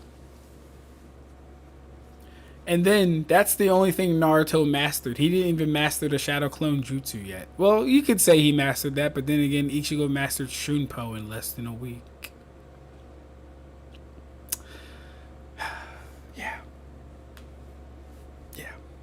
Part 2. One feat that I think is overlooked a lot is him using like 70 clones plus transformation, using the dust cloud for cover in order to transform his clones into rubble, forcing Pain to drop his guard, then stacking his clones behind him so that he could physically resist the Shinra Tensei once Pain realized what was going on, and then having the ones in front throw him at Pain in order to land a Rasengan in the 5-second window. This is a crazy strategy that most people wouldn't even be able to think of. Another overlooked feat from Naruto is utilizing something as simple as the sun in order to create an opening against the third Raikage. He jumps up in front of the sun to make himself difficult to see, and then forms a Rasengan, throws it out at the third Raikage, but he attaches a chakra arm to it so that if A3 was able to dodge, he could then toss it back at him from a blind spot. Then, if he dodges again, he uses this moment to rush behind A3. This is a good one. This is a good one, but again, he had assistance in the form of the whole Ninja Alliance there and attacking A, because he got saved right before this. I might be being unfair, but I don't count stuff like this. I don't count stuff like this. He had the whole alliance there backing him up. They saved him before A could even get to him, because Lava Stretchy Guy was, playing Papa for Naruto the whole time. I don't know, man. I don't like stuff like this. Boruto learned his Rasengan in about 3 days. I'm going to tell you why that's not impressive, Kuribo. Number one, at this point, the Rasengan is almost like a... what do you call it? It's a well-known jutsu at this point, and it's one that... I'll say it like this. You know that phenomena of when something hard is done, and the more people that do it, the easier it gets, right? It depends on who's teaching you, yes, but it's also the fact that you're learning it and training it at a younger age or at an earlier point, and you already have people who mastered the jutsu. So, if you, Kuribo, know how to play the piano, and you're teaching me how to play the piano, the fact that you've already learned and mastered the piano will make it easier for me to learn and master the piano because I'm learning from a person who's mastered the piano. It goes like this. It was hard for Minato only because Minato had to develop the jutsu himself. Extremely difficult. It was hard for Jiraiya because Jiraiya is only the second person coming after Minato to have to study and learn the jutsu. Jiraiya mastered the Rasengan, then he started teaching Naruto, right? Oh, I keep talking to the phone, right? Jiraiya mastered the jutsu, and he had to start teaching Naruto, but by that point, Jiraiya and Minato probably already came up with methods and techniques to make learning the jutsu easier, i.e. the water balloon ball, i.e. the ball that doesn't have any mass in it. So, you'll find as it gets more learned and handed down, it gets easier and easier to learn. Boruto learning the Rasengan is not impressive. At this point, anyone can learn the fucking... We have Konohamaru doing Rasengas. Kakashi can do Rasengas. This is not impressive anymore. All the hard work has been done. All you got to do is build off the foundations of the people who already made the Rasengan. So no, Boruto learning Rasengan in 3 days is not impressive. It's nowhere close to learning Bankai in 3 days, which is specific to anybody. Which is specific to everybody who has to learn it. Learning Bankai is way different because everyone's process is going to be different. No one's going to learn the same Bankai. You can argue it with Shunpo, sure, but no one's going to learn the same Bankai, so they're not the same. Yes, the classic video ranting about some random thing people don't care about just to make Naruto look better. Like shit, bro. It was good, Kurima. Karibi. Tokasaki. Sensui versus Aizen battle IQ could be... Oh my gosh. Hey, yo, I just watched Sensui versus Yusuke. I haven't watched that fight in a long time, and I watched it with my, like, power scaling eyes, bro. That shit was actually crazy. That shit was actually crazy. Sensui is one of them ones. I like Sensui. It mostly works on the idea that we are evaluating their common elements, which is manipulation. And catch the Rasen Shuriken and then blast him at point blank range, effectively eliminating whatever speed advantage A3 had by just using misdirection and multiple steps in order to get closer to him so he could actually land this hit. This is a legit 6-step plan that he made up on the spot, actually kind of crazy. Against Kaguya, he also employed a pretty simple strategy to gain an advantage, moving his TSOs behind one of his clones, realizing that his clones didn't replicate the TSOs, in order to make Kaguya believe that the clone was the real Naruto. Even Naruto's most infamous jutsu, the Sekti Jutsu, is used multiple times to create openings against opponents that he otherwise wouldn't be able to take down. A really good example of this is Kaguya. He uses the reverse harem jutsu in order to open up. So, here's the thing. We're not holding Naruto or Luffy to the same standard that he just did with Ichigo. All I'm hearing is about instances they used their abilities and came up. I'm not hearing about them formulate. Well, listen, Naruto had a few. The one I'll give him, what was the one? He had a good one. Which one did I give him? No, I don't know if I gave him one officially, because every time he does something, it's literally in tandem with other people, or he's getting information from other people. Yeah, no, I don't know. I'm not. It's okay. Doesn't matter. An opportunity for him to land an attack on her when they weren't able to land an attack the whole time. This upholds his title as the #1 knucklehead ninja, and more importantly, showcases his peculiar creativity and strategic ability mid-battle. With all of that said, I think it's fairly clear that Naruto has a really solid strategic mind and tends to be underrated at times in that category. However, his deductive ability is also really good. My favorite example of this is Naruto deducing that Jubito is vulnerable to Senjutsu based on the fact that he used TSOs to block the attack from Gamakichi as opposed to just tanking it. The fact that he deduced this immediately after seeing it literally once, and that the only other person present who seemed to grasp this was Tobirama, a famed genius who likely has better understanding of ninjutsu than anyone in the series, just adds to how impressive this is. To be fair, he did forget about this, like, right after, but it's still impressive nonetheless.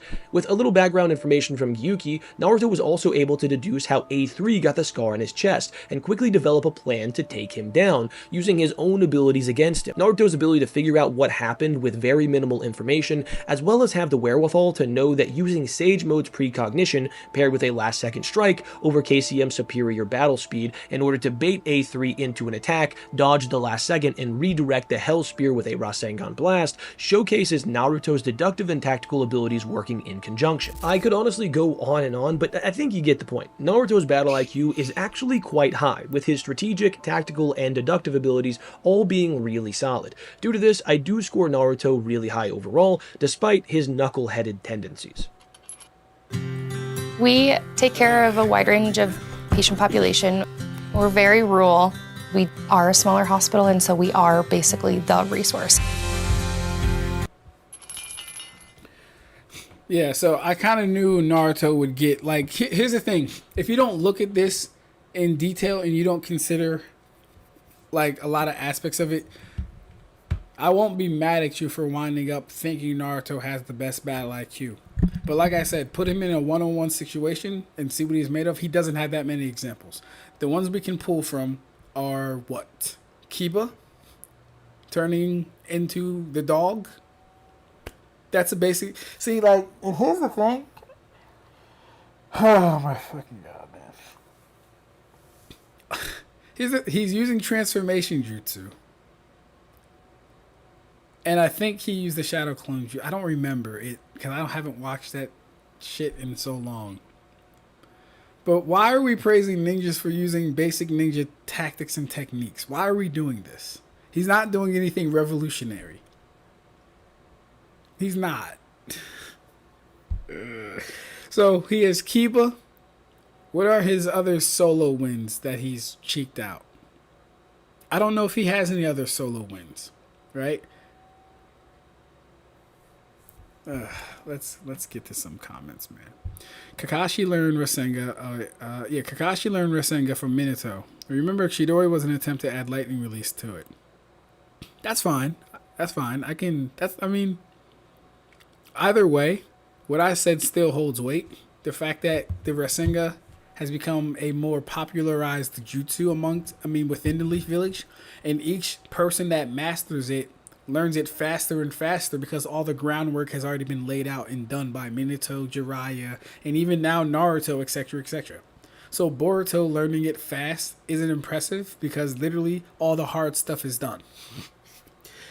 If you showed Boruto the Rasengan and said, hey, make it from scratch, no help, he wouldn't have done it in 3 days.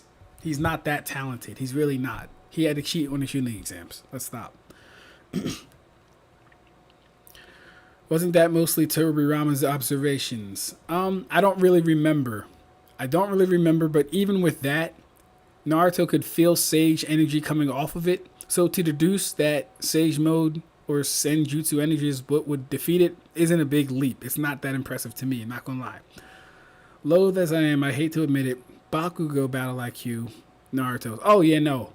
Bakugo is crazy. Like, yeah, no. Hunter x Hunter, Hunter x Hunter. My Hero Academia battle IQ is kind of crazy. When he's not letting his anger get the better of him. Yeah, that's a fact. I don't think I should list Ichigo's feats, but I can in the future video. Or, compare Ichigo to Naruto. I'll say this. I think this was a good comprehensive video. Like, if I was going to do something like this, though, I'd have to just be honest about all Naruto's things. And it would seem like hating, but this is what happens. He usually gets fed information or he has multiple people involved in his plans to execute. And if you think that's fine, right? What I can do, and I've had the conversation with Kinsey before, we can give Naruto execution for plans. We can give him that. But as far as the gathering information part, as far as the solo execution, no, he doesn't score, he doesn't get markers in there. It never happens. Passing down techniques is a cool part of Naruto's power system. Rasengan is basically a family secret technique, like the Nara Shadow Paralysis or the Yamanaka's mind transfer. It can be cool all at once. I got you. Getsu Getensho is a pass down technique, right? I'm saying it makes it easier for every generation after Minato to learn the technique because when you have competent people all now able to do it, it's like success, right? If your father is a surgeon and the first son becomes a surgeon, the third son is probably going to be a surgeon at a much younger age, just because it's in the family. It's what he grew up around. It's what he's seeing and stuff like that. To Angelo. Jen. What's good, Jen? If I were to make a video with similar structure, I would balance things out. I can bring in say resource management or intuition due to Ichigo. Yeah. I'd like to see a video from you, Shinigami. Let's finish this though.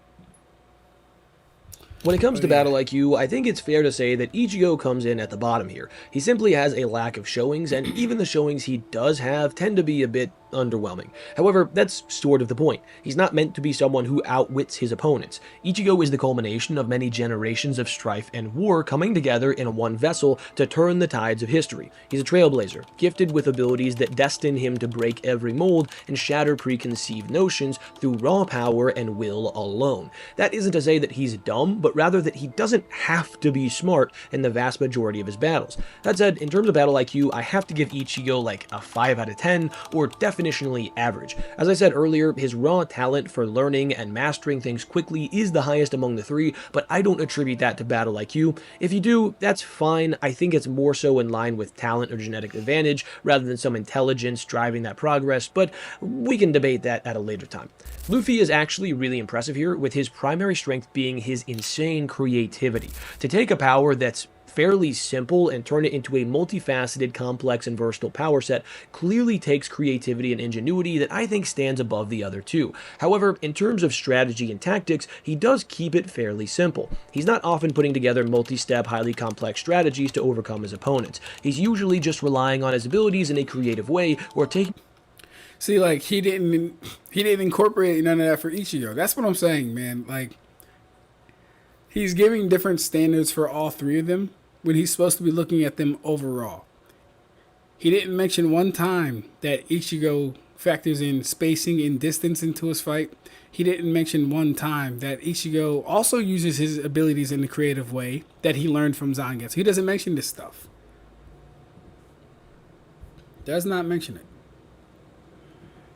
advantage of his environment or circumstances to overcome whatever obstacle he's facing. Like Ichigo though, Luffy isn't really required by the story to string together such strategies. Not only are the villains he's fighting fairly non-strategic in a battle sense as well, it's also more in line with his character and narrative for him to use his abilities in the way that he does. Luffy is headstrong and cavalier. He's not someone who overanalyzes a situation. He feels things out and runs with whatever creative idea pops in his head. He's a pirate, and much like how pirates have always had clever and creative ways of taking down enemies, stealing their loot, and avoiding the law, Luffy showcases the spirit of a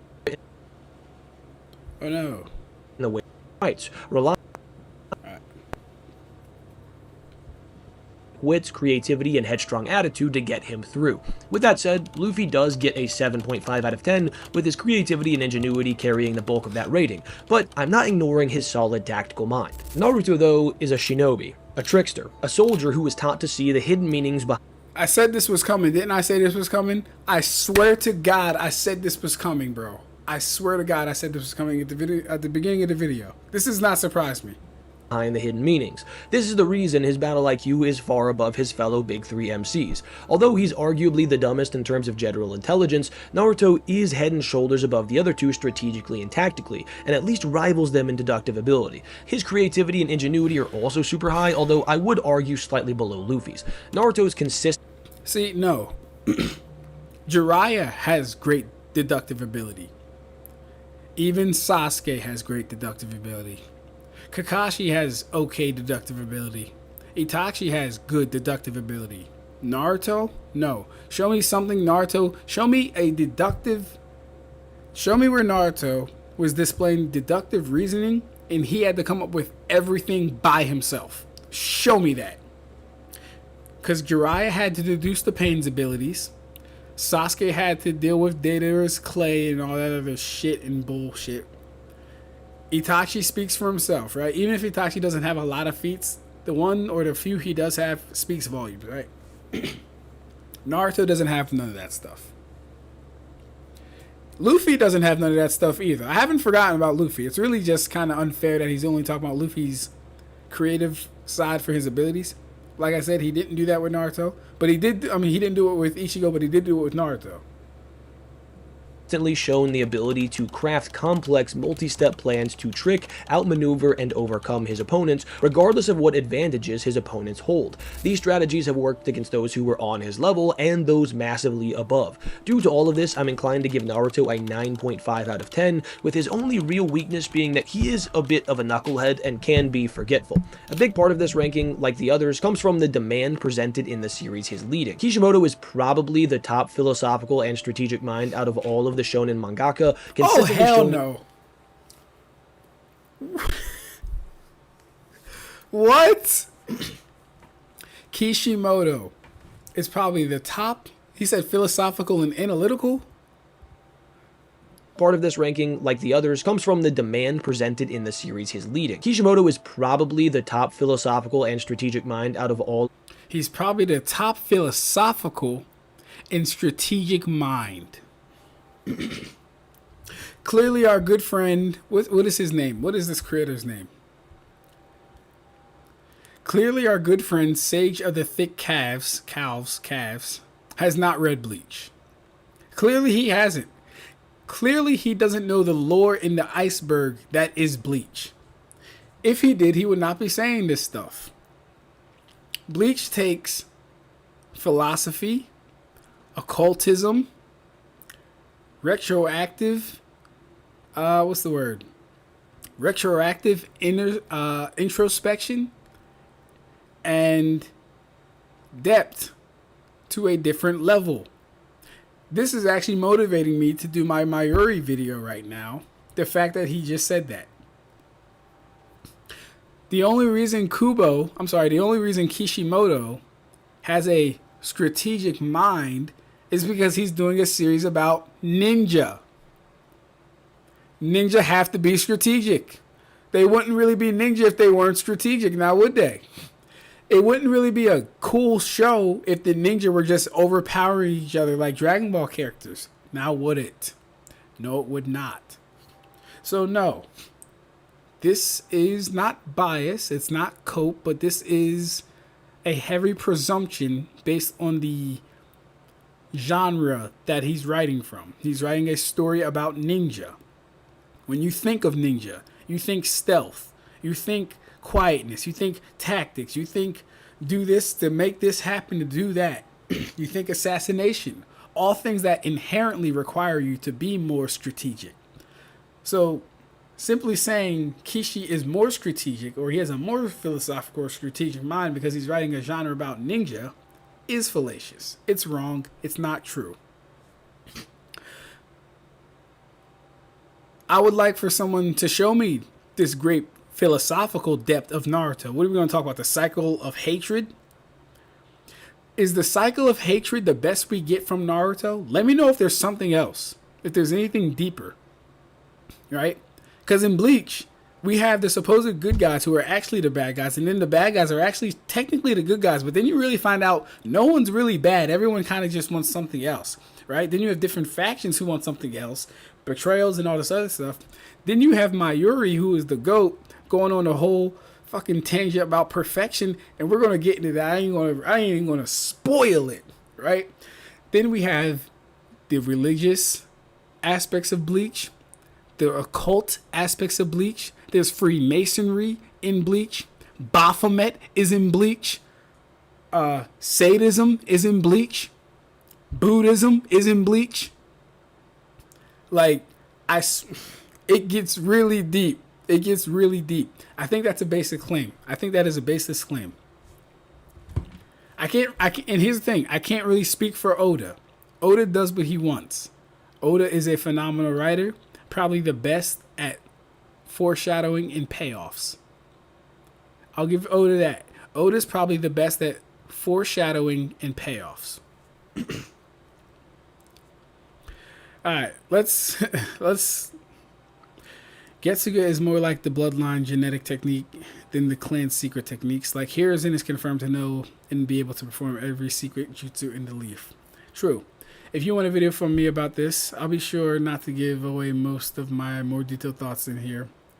Just why I think the way I do. Gotcha, bro. That's fair. Definitely make a video. Shinobi are built different. No, they're not. They're built like Shinobi, bro. They're not built different. They're built like Shinobi. Head and shoulders. Haha, no. Kubo wrote Aizen. He's smarter than Kishimoto. Come on, man. That's fire. I should have said that in my rant just now. Every single Naruto character is a light Yagami victim. Yeah. Yeah.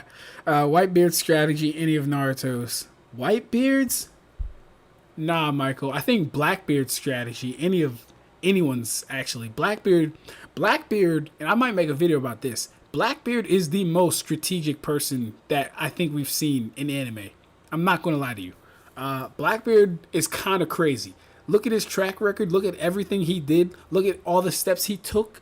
Blackbeard might be the most meticulous planner and executioner, or, person who can execute plans and them go the way he wants. He might do that the best. He's cooking. Sage is cooking. Sanji's strategy / trickery is on par with anything in Naruto at worst. Perfection speech is peak. Facts. Themes of freedom and inherited will in One Piece are peak. I agree. Not to mention justice. I agree. Memory loss plan. GG. Do it. Oh yeah. My twin brother been asking me to make some One Piece videos. That would require me to read One Piece though, and it's still a daunting task, but we can get it done. We can get it done. of the shonen mangaka, consistently showing a deep understanding of both of these things throughout his writing. I mean, think about it like this. If you were to take every character from all three of these universes and put together a top 10 battle IQ list, wouldn't it be the case that 7 or 8 out of the top 10 come from Naruto? No. Kakashi, Itachi, Minato, Tobirama, What? Oh, he's saying Shikamaru, of the Obito, characters. Sasuke, Naruto. I mean, the list goes on. No. Because we have Kisuke, we have Aizen, we have Ichigo, we have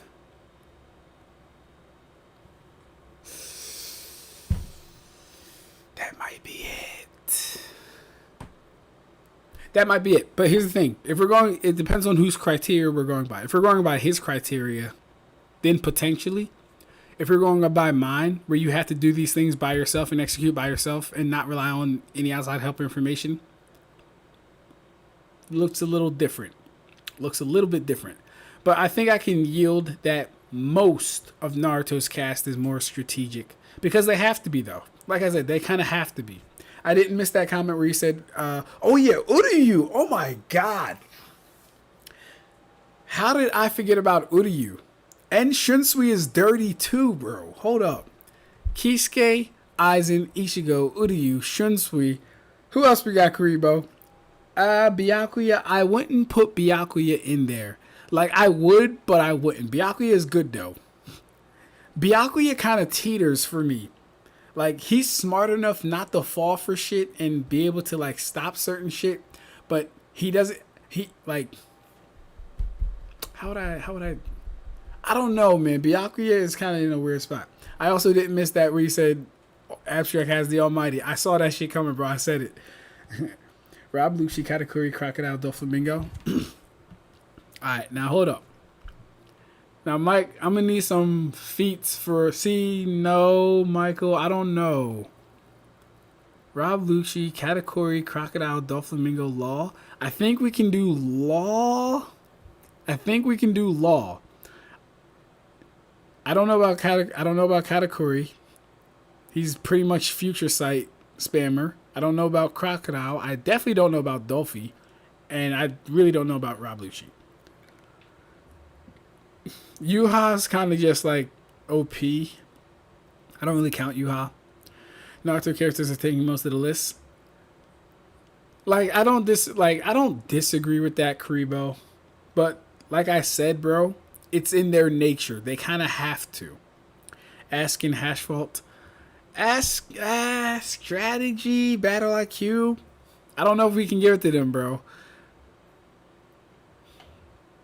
Like, you can make an argument, but I don't think the argument would be higher than a Naruto. Like, Askin's not out battle IQing Jiraiya. Or Shikamaru, for that matter. Mayuri can't forget. Oh my gosh. Yeah, see, I forgot Mayuri. Add Mayuri. I said we got Mayuri, Uryu, Shunsui, Aizen, Kisuke, Ichigo. I already said Uryu. But yeah, no, Bleach definitely has a good number of people. Oh, you can probably put Toshiro up there too. Toshiro's kind of smart. Toshiro be having moments.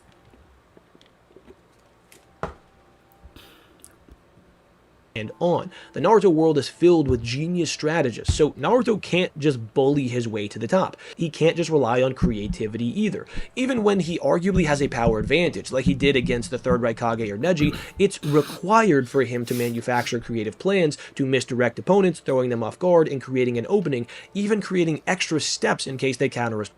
Yeah, see, like, Aizen or Ichigo or Uryu would have just, like, flash stepped to the Raikage and cut him in half. That's how it goes in Bleach. Luffy would have just... Oh, I'm sorry. Rob Lucci would have just not airwalked. What's the thing called? Shave. He would just shave to him and literally cut him in half. Plan, because they're all strategic geniuses as well. So that's kind of the... Saying all of Naruto are strategic geniuses is disingenuous. Naruto's not a strategic genius. He comes up with okay plans, and you can honestly attribute some of them to plot-induced stupidity, or just randomness, or just convenience. Like him versus Pain, how he had time to hide all those damn clones in the rubble and transform them makes absolutely no sense, especially since Pain has the fucking Rinnegan in his eye. There was another one I had in my head too, but yeah. Point. Ichigo is a trailblazer, someone meant to break the mold and reset preconceptions with sheer will and determination. Luffy is a pirate, someone fighting for freedom and navigating all of his obstacles with creativity and ingenuity of a true survivor. And Naruto is a shinobi, Oh, a shit, my trickster computer's about soldier to who die. is taught Hold to up. see the hidden meanings behind the hidden...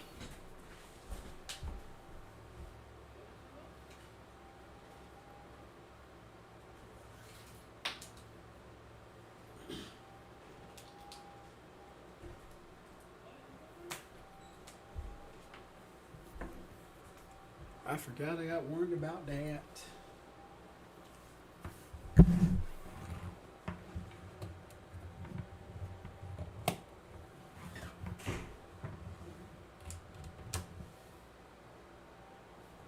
Oh no, that outlet doesn't work.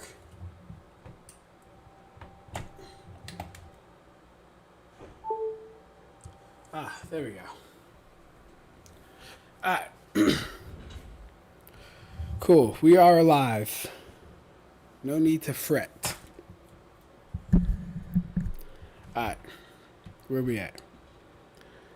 Croc orchestrated Operation Utopia to take over Alabasta with the only reason it failed being Straw Hat. So, you want to count like long-term plans in this?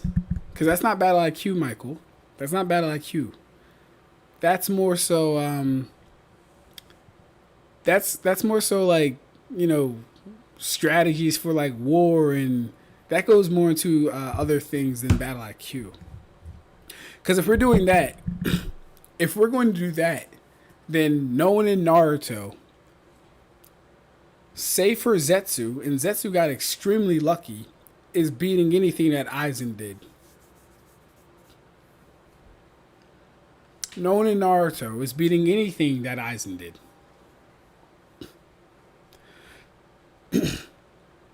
He converted 2 to 3 captains to his side.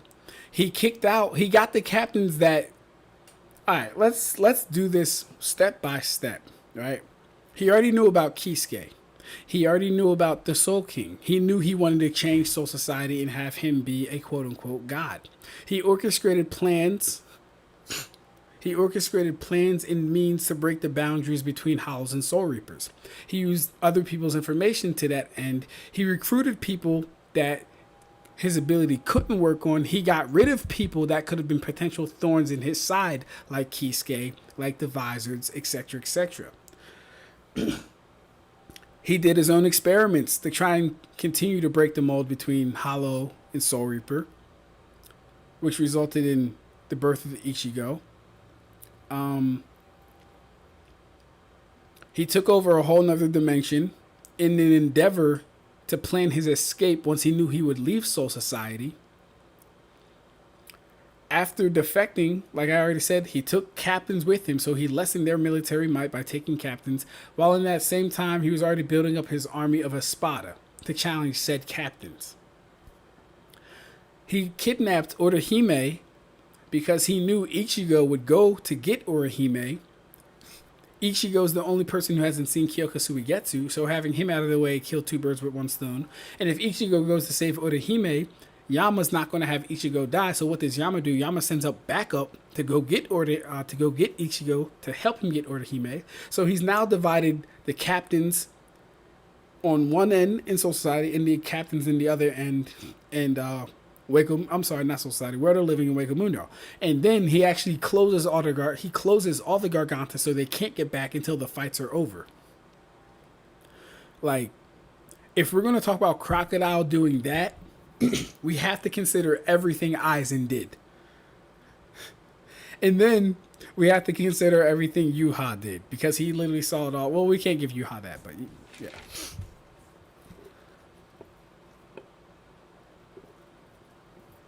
Yeah, Shinigami, you can put your general thoughts. Oh, you put it on Discord?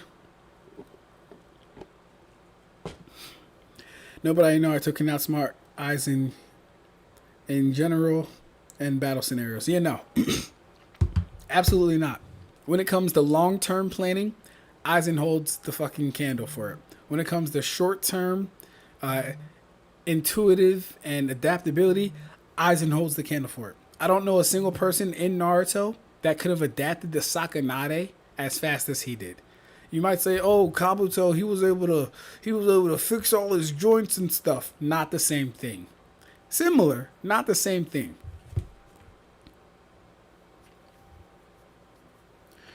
Alright, that was a cool video though. That was a very good recommendation, Shinigami. I fucked with it. There was another video I wanted to watch too, and it's 8 o'clock now, so I'm gonna try and watch it. I think it was Madara versus the Alliance. No, Marineford.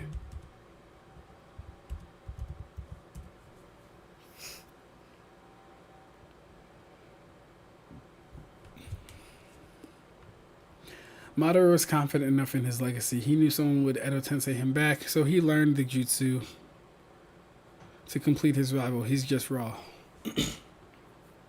Madara literally hinged his whole plan on luck, and it didn't even go the way he wanted it to go. He wasn't even supposed to be revived as an Edo Tensei. He was supposed to be brought back with Rebirth.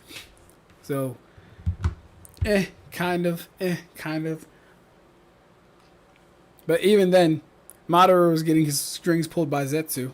Zetsu was getting his strings pulled by Kaguya. So he had no plan of his own anyway. Yeah, this ought to be good. It says I fully watched this, but I didn't fully watch this. I wanted to wait for you guys to actually watch this.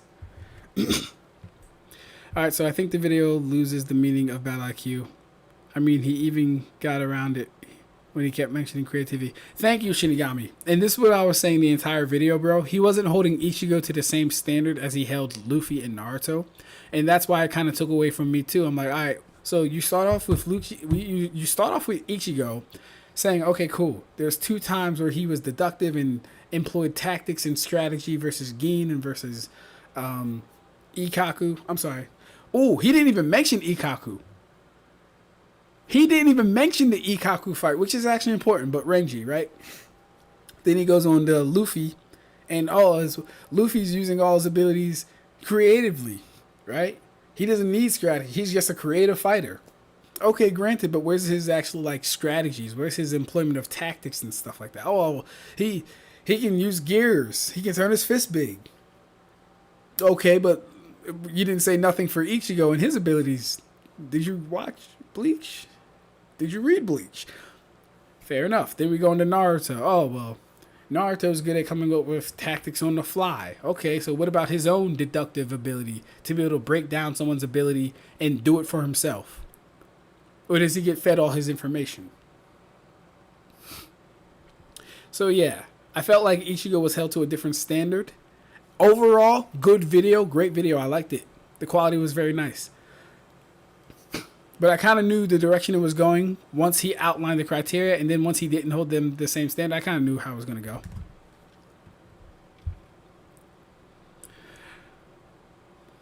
It's still funny to me that Keigo was surprised that Ichigo was actually smart back in the OG episode. Yeah, no, that was funny, man. I just saw that. Ichigo was like top 10 in his class. Keigo was surprised about it.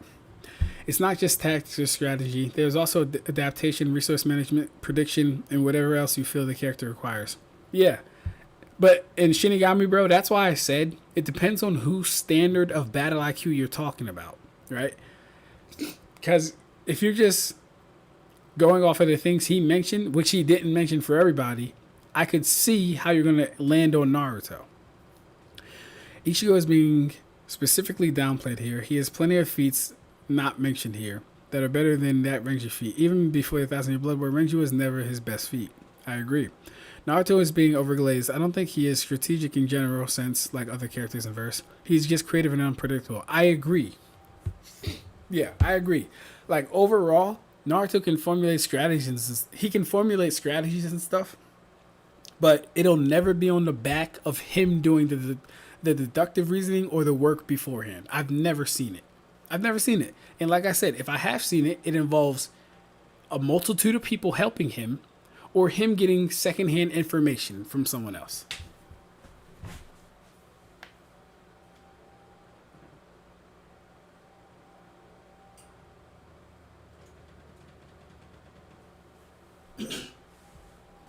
But all right, it's almost 8 o'clock. I want to finish this video, or I want to watch this video because this one was funny. And he has a. Oh no, this is part 1. He has a part 2. Let me see if I can find part 2. How's it? Inside an alternate. And his name is Rocks the World. That's actually kind of hard. Rocks the World. That's kind of hard. I'm not gonna lie.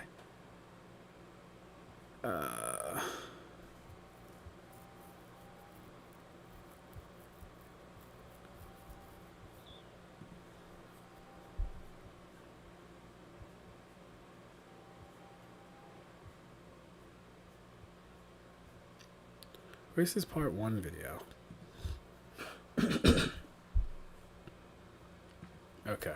Madara Uchiha, the god of shinobi, one of the strongest characters. Yeah, this is Madara versus the Marineford video. Let me just finish up reading Shinigami's replies. The reason I think Ichigo has better battle IQ is because he had less to work with. He learned better. He adapts better. He isn't creative. Yet his best feats can rival Naruto's. Has a better success rate. And he works by himself. Like, Ichigo does all this stuff without any help. He's not getting fed information. He doesn't have anyone holding his hand. He doesn't get a whole squad or a team. He figures this out all by himself. So yeah, it's a lot closer than people are willing to admit. Tired of my goat being downplayed. Open Discord soon. Want to see your reaction to what I typed. LOL. I got you, Shinigami. We're going to do that, bro. Let me get off screen first. Oh, God. This guy has Ruby content. All right. Let's see this video. I'll probably end stream after this video because I got work tomorrow. Of Naruto. And the biggest war in One Piece history. The War of the Best, otherwise known as Marineford. Considering Madara's the world, and I will be presenting this matchup today. Now, first off, we're going to be starting with the Admirals, or in other words, Marineford. Starting off with Marineford, the main objective of the Marines is to eliminate Ace with the public execution. We will go into the fact that the fodder is not really going to do much. They have 100,000 men, which is more than any army Madara has canonically faced before, but considering most of these characters have trouble like dodging bullets and are baseline Marines with a power level of 10 confirmed in Eni's lobby, they do not matter. Madara will kill them in an instant. One of Madara's Genjutsu being sent is going to wipe out almost the entire group. This is not really a debate between the armies. This is a debate between Madara and their heavy hitters. And their heavy hitters in this instance are the Admirals.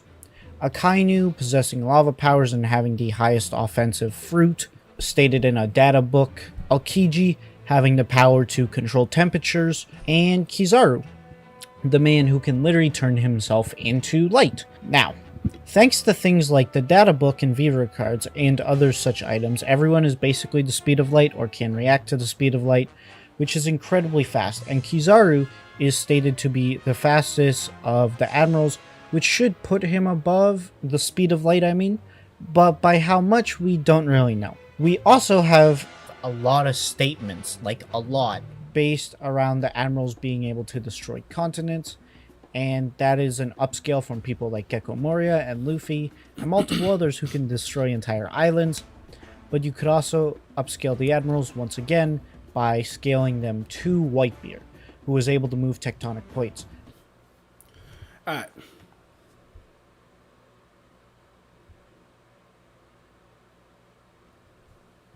Hey, Michael, my girlfriend thinks you're talking about me as far as I need a better mic. Don't worry, love. He's talking about the guy we're watching. That's funny, though. So, real quick. I'm not a fan. Did you already communicate with Clayton that you were meeting him or something? Ugh, God, why do people text me? I'm not a fan of scaling the Admirals off of Whitebeard's tectonic plate ability or his tectonic off this feat. I'm not a fan of this because at any given time, Let me go others back. who can destroy entire islands, but you could also upscale the admirals once again by scaling them to Whitebeard, who So like, so like this right here, or whatever one he uses to like flip the oceans and the continents and stuff like that. First off, it's all DC stuff, right? And it's hard to get a value from something like that. Don't get me wrong. I know it takes an extreme and an extraordinary amount of energy, but it's hard to quantify how much AP he would actually be putting into these things. People see, oh, he affected a continental level. People literally see that and say that. That's literally what he's seeing and saying at the same time. So no, I'm not a fan of the Admiral scaling to continental this way. Not saying they don't, but this isn't how you would get them there. I'm not a fan of this. was able to move tectonic plates. Akainu was able to stalemate Whitebeard and was able to clash with him on multiple occasions despite losing. Now, if I remember correctly, they only make Akainu look good, and Michael, you can correct me if I'm wrong. They only make Akainu look good in the anime. I think in the manga, Akainu gets pretty wrecked. I think he lands like one hit on Whitebeard's face, but other than that, Akainu gets pretty wrecked. Not to say he's not relative, because they can definitely hurt each other and stuff like that. But this is also a sick old Whitebeard too. And we know that if the admirals fight one another, it would take them a substantial amount of time to put each other down, meaning their skills and power would have to be at least somewhat similar, which would put them in the multi-continental range, or basically the ability to wipe off multiple continents from the surface of the Earth. Then we have things like Akainu being able... See, like, here's my thing about that. Even in the fight with Kuzan and Akainu, they didn't even destroy Punk Hazard. All they did was change the environment, the topography. able to melt through anything according to data books. We have Melt through anything? Okay. Kiji being able to freeze massive chunks of ocean, and we have Aokiji being able to freeze massive... I stand on this. Him freezing this ocean is probably the best first reveal of an ice feat. This is probably the best first reveal of an ice feat. Chunks of ocean, and Kizaru, who is able to become almost intangible and fire off massive waves of lasers, or otherwise known as beams of light. The three admirals are incredibly strong and have a crazy amount of hacks, but there's also two others who might be getting involved in this instance. I say might because Garp is an unknown factor, and depending on how he interacts with Madara, and since we're going with an in-character Garp, he's most likely not going to interact due to his connection with Ace and his internal conflict. But there is still a chance. Now, it is a completely different ballgame with the Warlords joining, but since we're talking about how characters interact in the way that is directly shown in the show, Mihawk, Boa, Kuma, and Don Flamingo don't really care about the war at hand.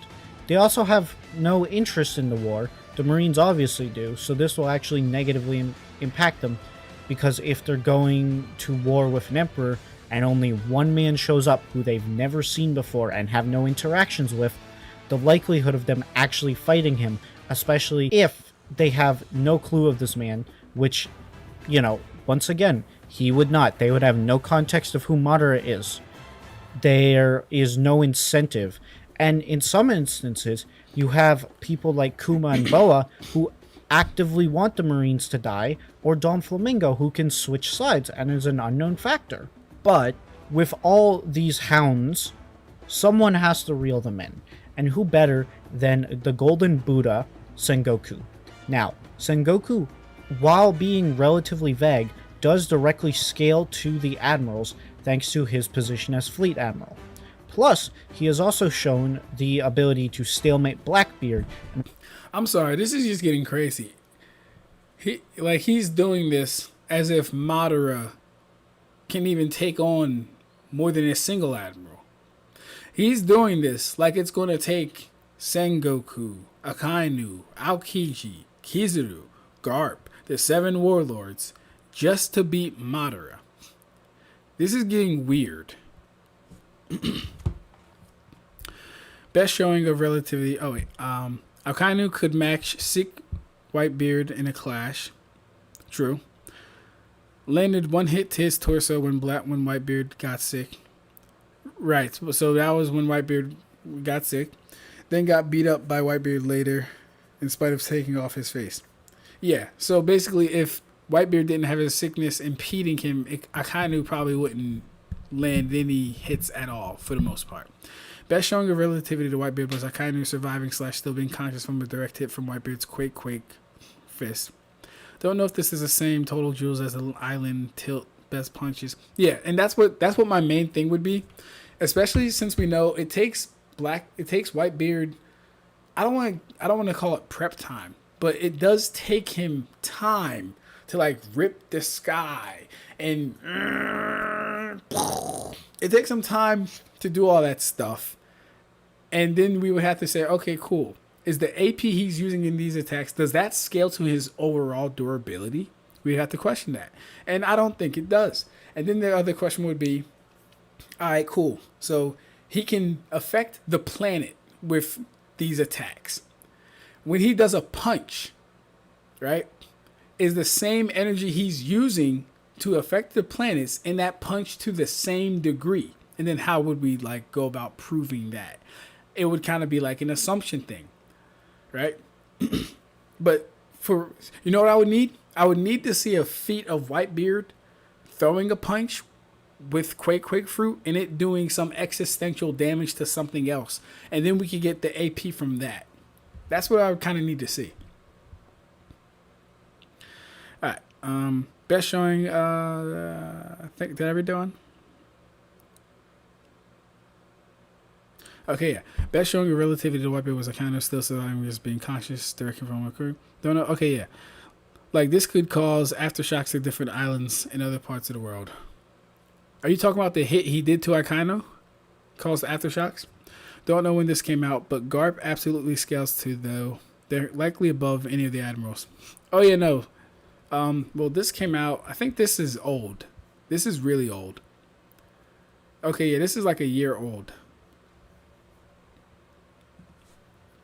But Garp absolutely scales above at least Kuzan. And therefore Kizaru, he should be at least. I came back to hating. Crazy work. Hey bro, I ain't hating. I don't know what part you seen, but I'm actually saying he's giving Madara a little too much credit. He's thinking Madara can take on the warlords, all the admirals, and etc. etc. I ain't hating yet. Alright. Madara is the guy. Gotta cover your bases or get wiped out. Karibo, you funny, man. All right, let's hear it. While this was a Blackbeard with the Gorogoro no Mi, he just barely used it. So it's hard to gauge on whether or not it was to the full extent that Whitebeard had it. That's unlikely, but that should still put him in relative attack potency to the rest of the admirals. But, as I just stated, there's a lot of powerful opponents here. So, we need a really powerful man. And who better to deal with them than Madara? So, let's start talking about him.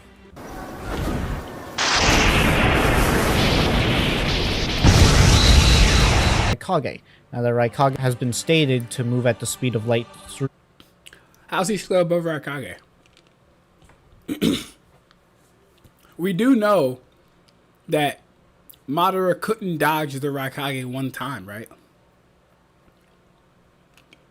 We do know that, right? Through the use of the lariat, and you actually cannot perform the lariat unless you move at the speed of light.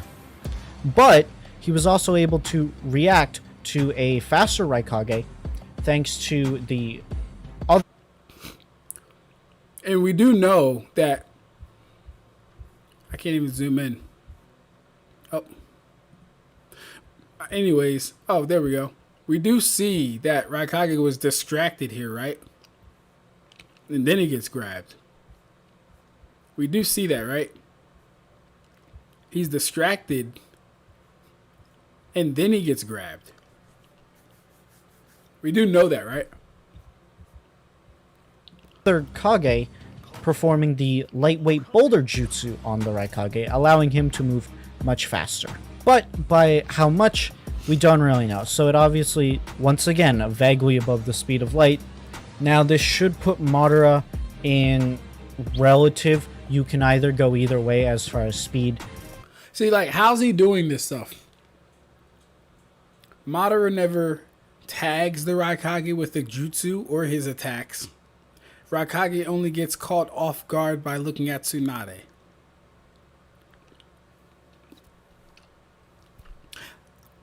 How are we getting Madara to FT anything? How are we getting him to light speed anything? He hasn't did anything. I don't get it. The aftershocks were seen after Whitebeard crushed one of the Vice Admiral giants. The locals noted that they had been experiencing earthquakes for a fair amount of the day. Okay. Raikage wasn't stated to be light speed. Lariat also isn't light speed. Yeah, no. That's what I'm saying, twin. He ain't... No. Yeah, whenever Whitebeard quakes, it actually shown across the globes. People are shown affected by it. Got you. However, neither... We'd still just need like an AP gauge for his thing. I get the DC. His DC is probably good. But even with his earthquakes, it's not like he can vaporize with his earthquakes. It's not like he can pulverize with his earthquakes. The most he would be doing is causing heavy fragmentation to land. Meaning Whitebeard had been causing large-scale quakes with 3 different quake punches. So, but here's the thing, Michael. By nature of his ability, that's what's going to be happening anyway, though. I don't know how impressed I can be if he's causing earthquakes and that's literally his ability to cause earth. I'm not sure how much I can be impressed by that if that's literally what the fruit does. Now, you might be saying, okay, well, the range and how far, sure. But at the end of the day, it's vibrations and tectonic plates. Character will be blitzing. This is due to the fact that in order to perception blitz, you can either go either way as far as speed. However, in vaguely above the speed of light. Now this should put Madara in relative. You can either go either way as far as speed. However, neither character will be blitzing. This is due to the fact that in order to perception blitz someone, you need to move fast as far as speed. However, neither character will be blitzing. This is due to the fact that in order to perception blitz someone, you need to move faster than they can see. The average human can see an object moving about 550 miles an hour, but the average speed of a human is 8 miles an hour. And the difference between those two is about 68.7. But if you use the highest speed known for a human, which is 27.5, it's only 20 times faster. However, this means Madara is not going to be perception blitz. So here's the thing. I do think Madara does get perception blitz because he has no light speed feats at all, and he has no light speed reaction. But I do think it makes for a more interesting fight if no one does get perception blitz. It's just more better to see how their abilities interact and stuff. So I'm not mad at this, but I don't agree with the logic he's coming from. Either applying it to his fist or to whatever quake bubble manifests around it. So you would apply the total energy of him manipulating, islands and continents with his quake fruit to the fist. You would apply the total energy to that. But I'm guessing, okay, and then you would, I guess, get the AP from, doing total energy over affected area or whatever. See, that's so speculatory though, bro. Because if we do that, could I then take Yuha, who's affecting the cosmology, and say, this is how much energy it would take for Yuha to affect the cosmology. And then also, since Reiatsu does scale to stats, would I be able to do that with Yuha and then get Ichigo to easily planetary? Would I be able to do that? Bro would be impressed if Whitebeard was dressed in a kimono and has orange using one move. Like shit. Alright. them in known for a human, which is 27.5. It's only 20 times faster. However, this means Madara is not going to be perception blitzing them in this matchup. He will be moving faster than them most likely, but he is not going to perception blitz them. Now, going into power, and with power we have Madara being directly compared to the nine-tailed fox, the most powerful of the beasts. That's a lie. That's a lie right there. Show me where he says he's as strong as the nine-tailed fox. Show me that. Biju, Or his the Susanoo. tailed beasts. Oh, okay. Biju are Oh, okay. Tailed beast. Right. You see how people just try and be disingenuous? He starts off comparing it to the tailed fox, but he also knows that the statement is in regards to the tailed beast. So, not the nine-tailed fox specifically, the tailed beast. Like, we... able to shoot attacks that cause Karibo, such get big your man. explosions, you can directly see the curvature. And he's showing an explosion from the Ten Tails. Why is he doing this? He's embellishing and misrepresenting the feats. Of the earth. Or half of the nine tails fox was stated to turn the entire world to ash. This statement is not out of the realm of possibility, especially for tailed beasts. For example, the Ten Tails had a chakra that was referred to as almost another planet, and since Madara directly scaled... If we're doing that, when Ichigo left Soul Society, his Reiatsu could be felt throughout the planet and Wako Mundo. Is Ichigo now double planetary since his Reiatsu could be felt that far? Is that what we're doing? If we're doing that, Senjumaru is in fact universal, because her energy would have had to travel through the universe that is Soul Society, out to the Garganta, past the Precipice world, and into the world of the living in Wako Mundo. So actually, fuck that. Senjumaru would be low complex multi because it affected all the realms. If we're doing that, to these characters and these tailed beasts. Alright, let me read some comments. That's how I would do it, as Whitebeard is still having to swing his fist or weapon to cause these earthquakes in conjunction with his Devil Fruit, but now your skepticism is making me unsure. My fault, bro. Like, listen, this is just how I go about, thinking about things, especially in terms of AP. Like, with an ability like his, with an ability like Whitebeard's, I would want a more concrete feat. I would even accept his Quake punches scaling to another person's attack in what they destroyed, or scaling above what they destroyed. But I don't know if I would take his total energy, especially being that he hasn't caused any DC, right? Let's do some semantics. It's a DC attack that we haven't seen cause any DC. It's a paradox, actually. So I don't know if I'm comfortable with that. You could wank so much One Piece landmarks from alleged curvature. Like shit, I believe it. Only scalers I see don't use data books for scaling is One Piece scalers. I don't use... Whoa, hold up. Stop right there, bro. First off, me, Michael, our whole community doesn't use data books for scaling. First off, you've never seen me refer to a data book for anything. I've never seen Michael refer to a data book for anything. I've never seen anyone in the triple AP scaling community refer to a data book for anything. You forget Devil Fruit powers are you. So technically, the stronger you are, the stronger your powers. Nah, it's not that I'm forgetting they are you. I get that. And I get that through training, you can strengthen the power. And to a degree, you're supposed to scale to your own power. I get that. It's just, when we're getting specific about the execution of an ability, we have to really narrow down and not conflate or misunderstand what's going on or what's happening. So Whitebeard's ability to affect a continent far off is impressive. But we also have to remember that is his ability. Earthquakes happening in Japan can be felt here. That doesn't mean that Like, just because they can be felt here doesn't necessarily mean that that move is now multi-continental because they can be felt here. At the end of the day, they're earthquakes. That's what earthquakes do, right? I would still want a feat. I would still want something tangible of Whitebeard doing something other than just affecting the world. That's literally what earthquakes do if we break it down. Tectonic plates underneath of us are getting impacted by his ability, and it's having an impact on us, right?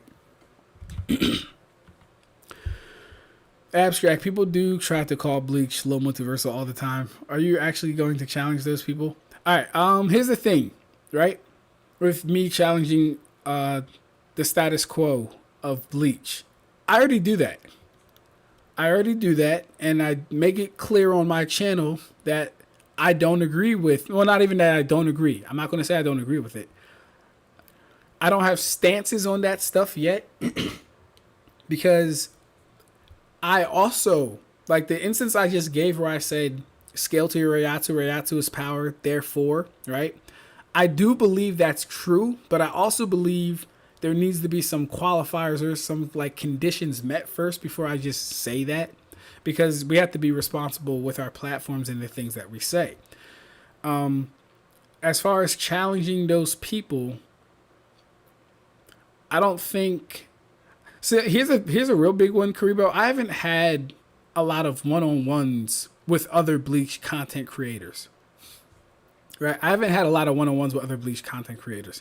The most I interact with them is on Twitter Space or Twitter in general.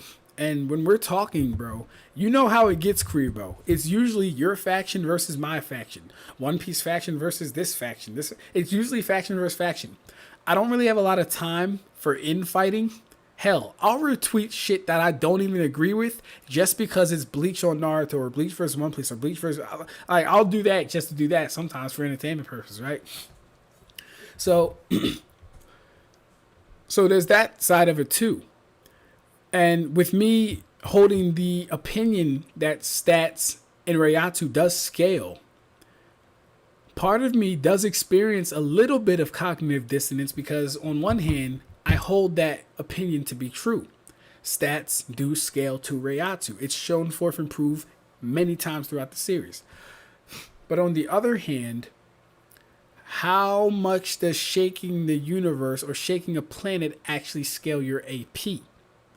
How much does that actually scale your AP? I need tangible. See, these are the things I need tangible things for. We can say it's X amount above something else, but I can't give a definitive answer. Not like how I'd want, at least. And if I did that, like I said, I'd be doing the same thing he's doing with Whitebeard. I'd be taking the total energy of shaking a planet or shaking multiple planets and saying, well, all right, all that energy exists within Senjumaru, but where do we derive AP from? That would be the big question. Now, we could do some cross-chain scaling, for example. Don't know how it would work, but we could do it. Let's just say, for instance, during the Ichigo, Yuha, and Renji fight, I know Renji's not really there, but let's just say he was. If Renji injured Yuha, that would be really good for Renji because it would tell us that Renji can injure a being that is quote-unquote multiversal or whatever at that point. And I'm okay saying that. I'm okay saying Soul King is. Or I'll say this. I'm okay saying Soul King Yuha is because it was the Soul King's power that literally held up the cosmology, and now Yuha has that power and he acts as that person now. So I'm okay saying the Soul King is, but anyone else is kind of hard to accept, except for Ichigo because Ichigo is able to hurt him. So damn, maybe I do believe in multiversal bleach. Maybe I do believe that. But don't hold it to me just yet because I haven't made like a formal video on it. I'm just taking you guys through my thinking process. And you guys can tell me if there's anything wrong with that thinking process, right? The Soul King was able to hold up the entire cosmogony. I'm sorry, the entire cosmology. That's the Garganta. That's the Precipice World. That's the World of Living. That's Breaking Mundo. That's Soul Society, etc., right? He's able to stabilize all that stuff. He gets taken out. Yuha absorbs that power. The same power that was keeping the cosmology together Yuha now has it. Yuha, while sleeping, is able to make rifts in these dimensions by sleeping. Right? And we know that at least any part of the Soul King is as strong as the whole thing, because we know Mimihagi was able to hold up the realm by itself. So Yuha has this power. We know that Ichigo beats Yuha. As we've already established, he's holding up the entire cosmology. If Ichigo is able to injure a being that is holding up the entire cosmology, what does that say for Ichigo? Yeah. So, like, it's similar to the Whitebeard thing, but it's dissimilar in that Reiatsu does actually scale to stats. Now you might be saying, oh, well, Devil Fruit does too. But it's just a little different. It's just a little different. All right. Hey, Shinigami, what's good, bro? It wasn't just felt. There were tsunamis and mornings that seek shelter due to his quakes. Do you need to see him destroy a planet with his quakes? All right. No, I don't need to see him destroy a planet. I'm pretty convinced he can destroy a planet. But how long would it take him to destroy a planet? To what degree... Excuse me. How long would it take him to destroy a planet? To what degree would he destroy a planet? And like there like a few more qualifying questions about him destroying a planet. Would it be in a single attack? Would it be in a combined attack? Would it be him destabilizing the world? Because in my head, that's not planetary. He's not destroying the planet in a single attack. He's destabilizing things. I'm sorry, if he's not destroying the planet in a single attack, he's destabilizing things and having the planet collapse on itself. That'd be more like internal failure than anything. But no, that wouldn't be planetary to me, no. Madara did put hands on all the Biju, except the Ten Tails. I would directly compare him to the Ten Tails. Tobirama and Hashirama would be in connection in that chain. Alright. Madara hit all the Biju off guard, and they all ate it. Nothing really happened after that. They ate that, number one. And he hit them off guard. Also he was also amped by Sage mode, which would have increased his strength. So show me him doing that without Sage mode, and then we can talk about him fighting the Biju. This wasn't seen, but Blackbeard's quakes apparently led to tsunami that was headed towards Sabaody, though we never see the size of the tsunami or how much of Sabaody got wrecked by it. So even that would be like a cause and effect type thing. The quakes caused the tsunami, but the tsunami caused the damage. Then it's like, all right, well, how much damage would the quake have done to Sabaody? Naruto / Porto fans test are mental in fighting all the time. Minator's Tobirama goes on to this day. Minato versus Tobirama, that's interesting. Multiversal Renji. Now we need multiversal Chad. Can't imagine Chad losing. It's not a little different, LO. Bro wants Whitebeard to be an aura farmer like his boring one move wonder. You gotta chill, bro. First off, I don't even bat for Ichigo like that. There's no reason to, right? Ichigo speaks for himself. And no, I don't want that for Whitebeard. What I would have liked to see from Whitebeard is him do some shit that isn't affecting affecting everything else. Like him actually causing damage with his fruit outside of tectonic plates, right? Because we need to derive AP from what he's doing, not DC or not total joules. And even the total joules are iffy because like an earthquake of this magnitude, okay, what's it doing though? All the earthquake is doing is moving the earth, shaking the earth. That's fine, but how much damage does his punch do? Don't tell me it does the equivalent of him moving an island with his tectonic plates. Don't tell me that, because that wouldn't be true. The tectonic plates do that. The problem with Multiversal Bleach is that it's easy to scale the top characters like Yuha, Ichigo, and Aizen, but hard to properly scale characters like Rukia, Grimmjow, and Yoruichi.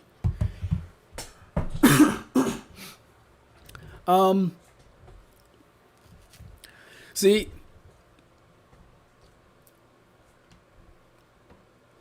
that's true, and it makes it tricky because we know during the scaling chain, I don't think anyone's going to disagree that Kenpachi can hurt Ichigo. I don't think anyone's going to disagree with that, even without seeing the feat. I don't think we're going to disagree with that. And so it comes to a point where, and this will also be in the video I'm going to be making, injuring people who have much higher Reiatsu than you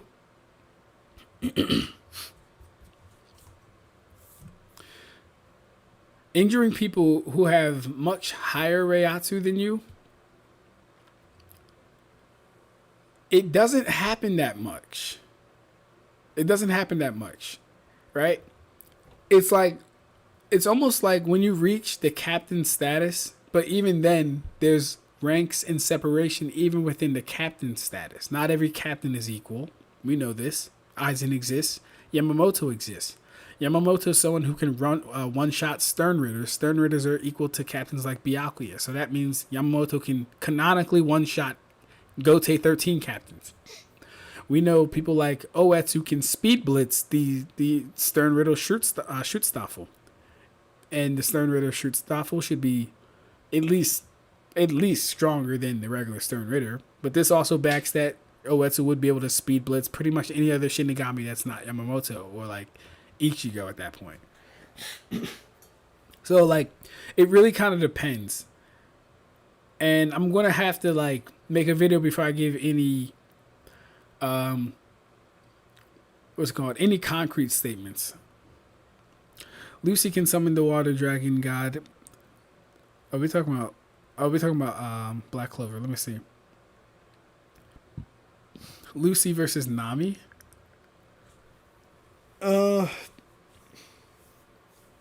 It should be Lucy.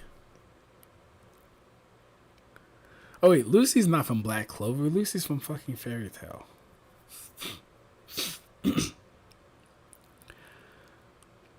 Lucy can summon the water dragon god at this point. She wins if she has the greater AP than Nami and Zeus. But Zeus... Doesn't Nami have, like, Zeus and another one, though? And they come from Big Mom. And they keep... I don't know. Best thing to do for Nami is One Piece scale, speed scaling, fairy tale, natural light. Whereas Kizar's light and the pacifista's lasers are said to be electromagnetic energy. Kizaru is a light man, natural light. Pacifista lasers are modeled after Kizaru using electromagnetic energy. You're welcome, by the way. That was me who pointed that out. Hope you're not talking to me. I already know. I hope you're probably talking to someone else in the chat. That would imply that he is at planet level. Tailed beasts. For example, the Ten Tails had a chakra that was referred to as almost another planet, and since Madara directly scales to these characters and these tailed beasts, that would imply that he is at planet level. Just FYI, planet level is when a character can significantly disfigure a planet to the point where it does not remain a planet anymore. However, to get to planet level power, Madara needs to use his Susanoo. The Susanoo isn't even country level, though. Brings us to his hacks, and there's a lot of stuff Madara can do. And I'm not just going to name some because some of the stuff is kind of contentious, like, for example, the Sage Art Light Fang. We don't know if he had that in Six Path Sage mode or if it was a regular thing. So we're taking that off the table. He still has a lot of other stuff, so it doesn't really matter. He doesn't. His kit is small. His kit is very small. He has Susanoo, Fire Style, and Wood Clones right now. That's about it. For example, he has the Sharingan, which can hypnotize people and allows someone to keep track of things at an even higher speed than what they should normally be able to track. Storm games. However, the cannon is very, very shaky, but Kishimoto never really said anything otherwise, and he never showed what Madara's Mangekyo Sharingan ability is. And with the unique abilities of the Mangekyo Sharingan, it is possible. There's also an even further upgraded version of the What is going on Sharingan. with Not this screen, technically, bro? but kind of. It's complicated. Just like Madara's plans. The Renegon, which can and has removed people's souls, and can also... See, like, this isn't in character at all, though. The only person who canonically uses the Rinnegan abilities to their fullest is Pain. Everyone else just uses their own fucking Rinnegan ability. Like Sasuke switching places or Madara using Limbo clones. I'm all for saying he has them at his disposal, but don't say he's going to use them in a fight. It's, like, really weird. He's never done it to anybody. also lock people inside small planets. It can create push and pull fields that can block incoming attacks. It can absorb chakra, summon different animals. Oh, and I may have forgotten this, but he can also summon missiles and laser beams and blades. The amount of stuff you can do with just the Renegon is honestly so insane. I could spend an extra 16 minutes talking about it. Also, he might be able to What heal in the himself. fuck is wrong with So this yeah. screen? Anyway, there's also Wood Release, which can produce extremely durable ways to protect yourself, and can give off plant life, which either A, absorbs chakra, or B, produces toxic gas, or just straight up grabs you and hits you like a truck. Oh, and this is an important fact, but using Wood Release, he can do this little thing called creating wood clones. He can at least make 20 of these wood clones, and each of these wood clones can use Susanoo. Granted, we don't know if it's the full armor, majestic attire, run for your The Susanoo's get what we saw. They get that version of Susanoo, bro. Come on, stop it. life Susanoo, but we do know they can use full body Susanoo. Oh, and I guess speaking of clones again, if we go with a live Madara from right after his resurrection in the War Arc, he would be able to cast a Limbo, which are invisible doppelgangers that are just as strong as him and in another dimension. So yeah, that's just the weird stuff. It's crazy. Even his normal stuff. Hell, let's just go over his normal abilities. You know, just the normal ones you can find someone in Naruto. They're not one of a kind, special, unique, crazy stuff. Okay, so he can control fire, lightning, wind, water, earth. Oh shoot, I almost forgot. Speaking of Earth style, Madara can drop meteors, like just straight up meteors, and he can drop 2 of them in his Edo state. It's crazy. He has an insane arsenal, man. It's unreal. The only person who I think rivals Madara's arsenal is Kakashi. And Kakashi is stated to have over 1,000 jutsu. It's insane. But he is one man. And there's an army over there. So, obviously, when you have 2 cool things, being an army... I'm not appreciating this glaze at all. This is actually kind of unbearable. Let me read some comments. Feels great when you see Water God, you think Noel. I'm talking to Michael, pointed out pacifistic lasers are... Okay, gotcha, all good. I already knew that, though, from Vegapunk's statement to Kurama. Kuma, okay. Gotta get a hold of them in the first place to steal their souls. Exactly. Not only has he never shown the ability, but, like, why would he do it? He's never used it before. Yo, Ab-Stract. Hey, what's good, Mugetsu? How you doing, bro? Yo, Ab-Stract. I want to warn you. Do not click the link I sent you on Discord. My Discord account was temporarily compromised, and it is a fake link. If you clicked it, contact Valve support immediately. Okay, got you. Hey, I didn't actually click it yet. Thank you for telling me that, though, bro. I appreciate that. I didn't click it yet, though, so cool.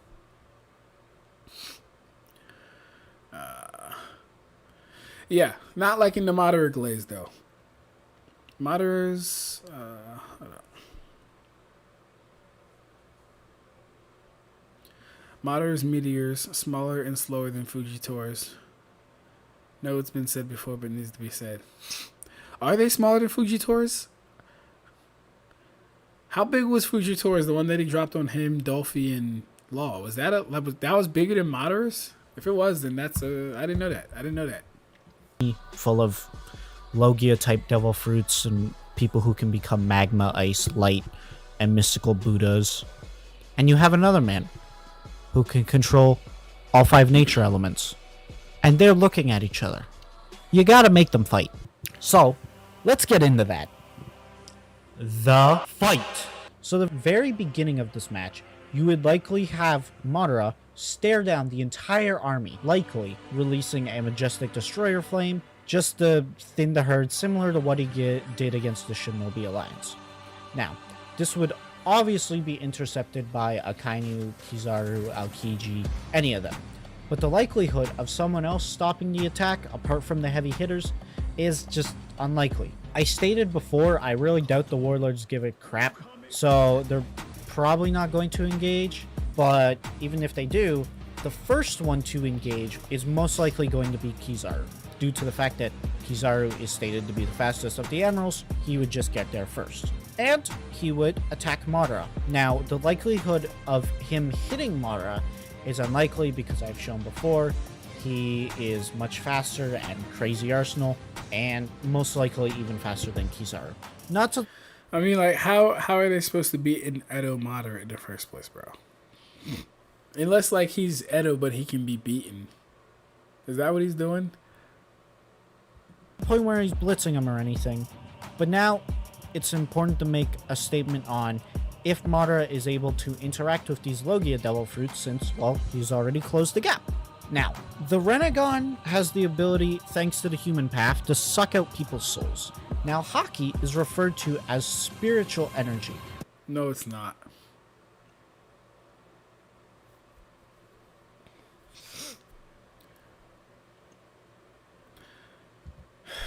Suck out people's souls. Now, Haki is referred to as spiritual energy. However, it doesn't seem likely to be directly connected to the soul. Energy. However, it doesn't seem likely to be directly. It's the embodiment of the spirit of the user. That's not spirit energy. I'm not being nitpicky either. It's just, it's important to know and distinguish between these things. Because it's not, we don't know what Haki, we still don't know what Haki is. So I'm not going to call it spirit energy. Connected to the soul. It seems to more occupy its own area. We know this because characters like Big Mom and Brook have powers that are directly affect the souls. They are clearly... No, they have devil fruits that affect souls. Haki doesn't affect the soul. That's two different things. That's conflating. Different from how Haki is portrayed in the series, especially considering the fact that Brook can manipulate his own soul thanks to his devil fruit, but he does not in fact have Haki. So that basically means soul and Haki are completely different things, so the likelihood of the admirals being able to resist anything is highly unlikely. Now Madara would be able to... Wait. He called it spiritual energy, but then argued against it in an endeavor to say that they couldn't resist his soul still. I'm fine with them not resisting soul still, but at the same time, he's calling it spiritual energy, which would intimate that they would have some type of resistance if it is spiritual energy. I don't know. It's weird. Let's read some comments. Madara's meteors are definitely bigger. I really don't know. I'd have to get... I don't know for that one. Fujitora has not shown meteors that compare to Madara or Grimmy's, but we haven't really seen Fujitora go all out, so we can't really say what his upper limits are. That one was small. The ones he tried to drop on Sabo range from hundreds of meters to even a little over a kilometer wide, based on their size relative to Dressrosa. Damn, that's big. He means metaphorical spirit, not metaphysical. Oh, metaphorical, not... Okay, I got you. That's what really means. Okay, I got you. I think he's mixing up Hawashoki Haki with Reiatsu crushing. Gotcha, okay. No, then, yeah, he needs to come more clear then. Pull out their souls. We've only seen one example of someone being able to resist that, though. And that was Naruto. And if Naruto were in the One Piece, And mind you, this is a weird instance because number one, he's in a chakra form. Like, I can get into like all the reasons this is weird. Number one, at least from the research that I found, chakra and the soul are connected. But it's weird when you say that because chakra is supposed to be a combination of spiritual energy and physical energy, yet the soul supposed to be like quote unquote intangible. So it shouldn't have physical energy, yet we know that the soul is chakra. We can look at Orochimaru get his arm stole and see that the chakra was stolen. That is chakra. That is his soul. He couldn't use ninjutsu. Therefore, there's no energy, whatever, in his arms. So he's using chakra to grab those arms, which would make sense if chakra is the soul. And he's also using another pair of chakra arms to grab the arms. And Naruto's the only person that has come across this ability and resisted it. I don't know. I don't like to give the verse feats off of one person doing something because that one person could have had some very unique circumstances when it happened. universe, he would have much stronger willpower than I think most other characters, let alone the admirals. Now, none of the admirals have confirmed Conqueror's Haki. The only person in the Marines who has confirmed Conqueror's Haki is Sengoku. You can argue that characters like Akainu and Garp would have Conqueror's Haki, Where was Sengoku? but as it confirmed is to not have that? confirmed, I I'm didn't not hear giving that. them the edge. They have no proof. Obviously, after seeing this would lead to Akainu and Aokiji understanding that Madara is a serious threat and that he needs to be taken down very quickly. Otherwise, more bodies are going to hit the floor, and most likely the warlords will engage with him after this display of power. However, they will not be fighting with any real interest in this whatsoever, especially since, as I stated before, Boa, people like Moria, want to see Marines getting killed for their own personal benefit. They really don't care. The only ones who are likely going to have any sort of drive to engage are people like Mihawk and maybe Don Flamingo. But then again, there's also a chance that Don Flamingo just changes sides. Also, Madara has Genjutsu. We know that it is an advanced level Genjutsu, thanks to the Raikage and being instantly one-tapped temporarily. So I knew this was coming. So yeah, he is of the belief that Genjutsu just works on any and other verse. Never mind that the fact that they don't have chakra, they don't have chakra networks. Never mind the fact that they're not in the Naruto world. Never mind the fact that they have completely different organs, completely different autonomies or anatomies and all this other stuff. Never mind that stuff, right? Genjutsu just works. GG. See, at least when Bleach content creators used to say Soul Crush GG, we could say, yeah, everyone has a soul. And you haven't shown any spiritual resistance. At least that was a fit, like, it's a ratty argument, but at least that has some fucking basis and substance. Genjutsu has no basis and no substance. Oh god, probably one of the worst arguments ever. Even if Haki was meant to be spiritual energy between series shouldn't be equalized if they're different in key aspects and abilities. I agree. But it really depends for me how we're talking spiritual energy. But I agree overall. Naruto interacting with his soul from pain, manifesting it, could be like fodder One Piece characters interacting with their shadows once Shikamaru gives them tangibility. Interesting. Fun fact, in guidebooks, the Serite is stated to be 180 kilometers across. Grimmy's meteor encapsulates the entire Serite and part of the Rukanga. Garb definitely has Conqueror's Haki, especially Conqueror's coding. Nice. Why is he saying Doflamingo? His name is Doflamingo. I don't know, man. Agree with Grimmy's meteor being bigger than anything Fujitera pulled down, but wasn't it smaller in width compared to just the Serite width wise? Good question, Mugetsu. Up to you.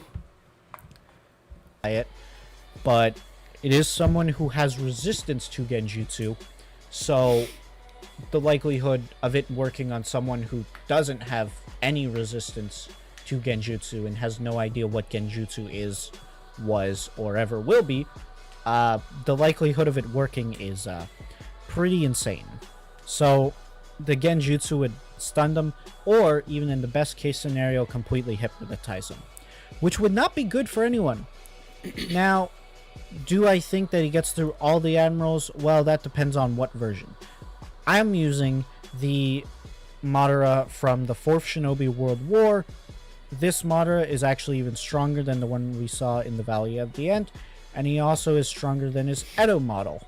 This is backed up by these statements from Hashirama saying he's regained his formal strength, and he was able to take on multiple tailed beasts with his 2 Renegon on, and at Hashirama Sage mode, he was planning to take on Obito, who actually massively upscales from these characters like KCM2 Naruto. However, Madara does also have another trick up his sleeve, which is Limbo. Oh boy, Limbo. Limbo. Now, Limbo clones are very interesting because they are in parallel pocket dimensions which allow them to interact with the world and the world to interact with them. However, they are not visible nor can be telegraphed by any means necessary except for 6-path Sage mode, which the Admirals do not have. So, they might be able to block it another way. So if we're going to do that, then it's only fair that we... Well, number one, I do believe Haki would be able to sense them, but fair, let's do that. Then this would also mean that Madara has no way of touching the Admirals. He doesn't have Haki. It's a true statement right there. You can take that to the bank. No, it's bigger than the sphere of condensed reishi surrounding the Sete. It wasn't bigger than the entire area shown on panel, but outside of the barrier, it only the Rukangai. Soul Crush GG is based on gaslighting because it would actually require equalization to work cross-verse. Why would it require equalization to work cross-verse? You know, Karibo, most abilities in Bleach, no one says, oh, this person needs spirit energy, or nothing actually intimates that anyone needs spirit energy for anything to work, right? The reason we say Genjutsu requires chakra is because chakra is an actual thing carried in and throughout the body. There's an entire nervous system for chakra, right? And people like to conflate, rocks don't have chakra, but you can put chakra over a rock.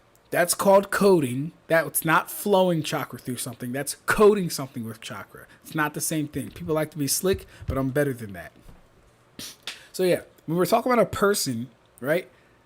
People have chakra networks. So if you're going to infuse chakra, or if you're going to implant chakra, or have chakra invade someone's body, it's going to need canonically to traverse their chakra system.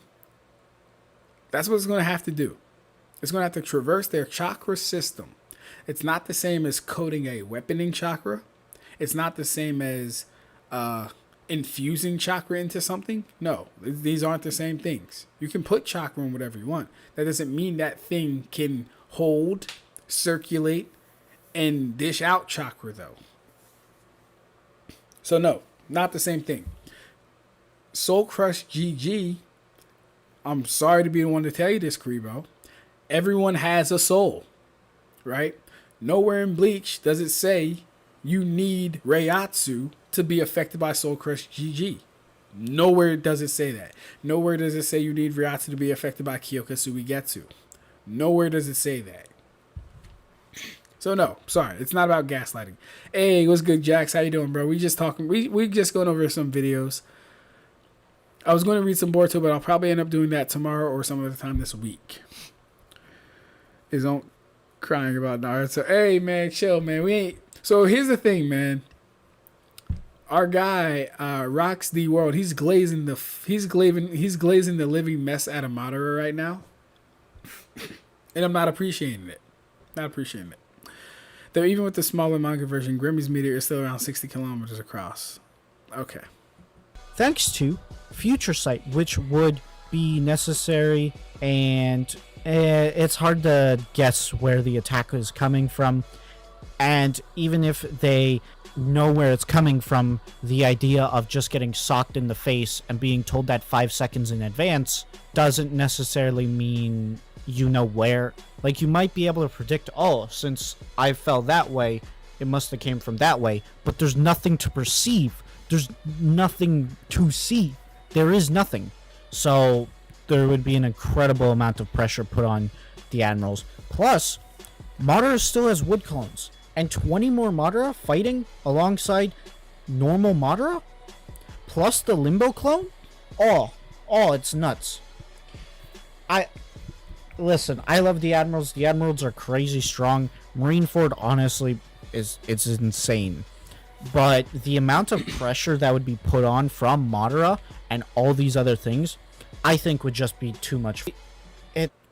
Yeah, and I'm not even disagreeing that Madara has because here's the thing, he can fight with Hashirama. Hashirama has, like, canonically, at least within Naruto, not Boruto and stuff like that, he is the most chakra out of any character. Madara can fight with this guy head on without exhausting his chakra first. So I don't think stamina would be an issue.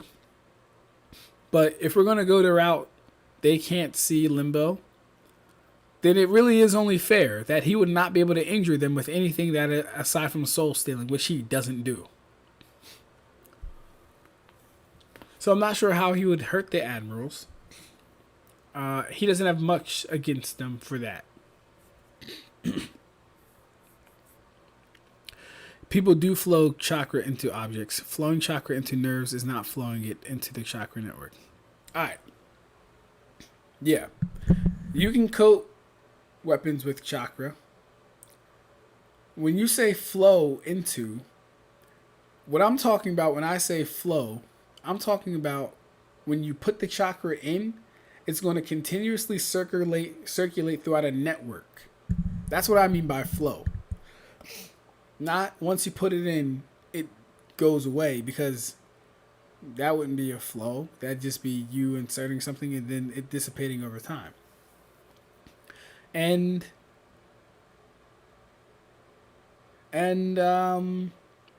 yeah, no. You're going to need to flow your chakra into the person that is, not the object. And that will be how your Genjutsu takes place or operates. He says, I'm just playing. All good, bro. Everyone has a soul. Unless souls are established in the fictional verse, my base assumption is that the characters don't have a soul to manipulate. Let's see Aizen Soul Crush. Sweeney Todd. I don't know who Sweeney Todd is. And I'll say this, Michael, that's a really... See, like...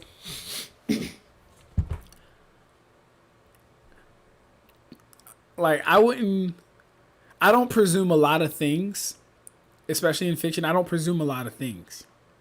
But a soul is something that, especially if we're talking about a show with human beings or something of the like, it's almost axiomatically imperative that we posit that they do have souls. Because if they don't have souls, then theoretically they can't die. Because if you're not the body, then you're the soul. And unless it's clarified like in Bleach, where the soul can die, then we're dealing with something else entirely. So it's almost counterproductive to not assume humans or things of the like of humans and animals don't have souls, because how would we move the story forward when it comes to things like death and that nature? I kind of get what you're saying though, but no, I would stand on, for the most part, if your show has to do with humans or people, generally people aren't the bodies. Generally people are animated by something external that we can't bear witness to, and that third party would be the soul itself. That's how I would kind of do it, but I guess I get what you're saying. Soul Crush is based on a clash of Reiatsu. You can't crush what isn't there. That's not true. That is not true. Where did you get Soul Crush is based on a clash of Reiatsu? Where did you get that? Tell me the chapter where you got that from. I'll look it up. Tell me the chapter where you got that from. That's not true. It's not based on a clash of Reiatsu. No one ever says, oh, yeah. No, I'm not even going to do that, actually. No one ever says that, bro. No one ever says that. Why do you think admirals can see the limbo? I don't think they can see the limbo. I think they would be able to detect the limbo with future sight, not see. I don't think they'd be able to see them. But I think he was arguing... Well, no, I think he said future sight would work. But I would still hold the fact that Madara would need Haki to be able to hurt the admirals. Because I don't believe that whole Haki is spiritual energy and chakra uses spiritual energy too. Don't talk to me about chakra because I know chakra better than your favorite Naruto creator. To be honest with you. Kizaru can make light clones that can cut Gear 5 Luffy, just saying. Yeah, see, like, and then there's that aspect of it. I haven't even seen Kizaru versus Luffy yet. I haven't even seen that stuff yet. But then again, this guy's using a older version of all that stuff, so that makes sense. Kenpachi versus Mufasa's ghost. Let's go. I got Mufasa. I got Mufasa's voice because he's voiced by, I think, James Earl Jones. One smart, yes you can. Aizen literally soul crushes people who aren't spiritually aware. Exactly. Souls without a spiritual awareness have no Reiriku and thus don't generate Reiatsu. Exactly, that's true. But then again, Kariba might say, oh, well, all things have souls because Fullbringers manipulate the soul and everything. He might try that. But no. Sweeney Todd, the Demon Barber of Fleet Street. Peak musical. Also, anime is Japanese. Japan is one of the most spiritual countries on the planet. There's a very high likelihood that a mangaka believes in souls. Atheism is extreme. Yeah, that's what I'm saying. Like, I wouldn't die on that hill, Michael. I just presume that if you're a human or you're in a human-esque like likelihood or whatever, I'm just going to assume you have a soul. It wouldn't make sense for you not to have a soul. Like, what are we doing if you're like I said, you either your body is the soul or you have a soul. Why don't you watch Sage of Thick Calves Naruto Jutsu Misconceptions vid next? Hey, actually, Jax, we actually just watched a Sage of Thick Calves, but I can add that for tomorrow. I'm gonna go to bed after this because I have I got work tomorrow. But we can watch that video after I'm off of work tomorrow. I'll add it to the list. Naruto Jutsu Misconceptions. Yeah, let me write that down. Naruto Jutsu Misconceptions.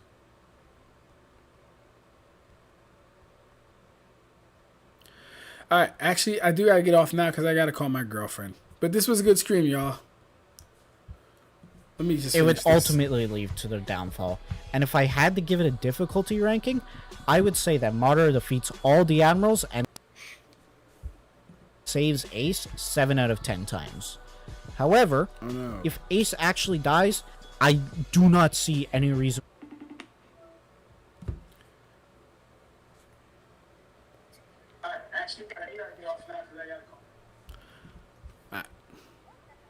why Madara would hold back. I would most likely completely cremate. Hold up, lady. Let me just finish this stream. Why is it not connecting to the... Hold up. OBS.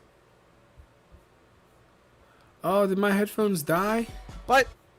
You gotta be kidding me. I think my headphones died. Yep, hold up, lady. Oh no, they're on 37. I don't see them though. Oh, you know what? I got it. That's my... Becca, I'm gonna call you back. It's automatically connecting to the phone. I'll call you right back, okay? Alright. There we go. In conclusion, it is a god that is going to bring them down. Now, this is a little bit of a controversial topic. When was Madara ever called the god of Shinobi? Who called him that? That's Hashirama, bro. Hell, that's Hiruzen. That's not Madara. Considering a lot of people really do say that One Piece is extremely strong, like to the point where Naruto characters are completely irrelevant. However, I hope that this cleared up a little bit and gave you a different perspective. And who knows, maybe someone else will come along and debunk this video. Maybe that someone will be you. But you can never really know if you don't comment. So, I would. All right, hey, good video, y'all. I'm gonna respond to the last couple comments, then we out of here. But I will stream tomorrow if I can, if there's enough time. There should be enough time.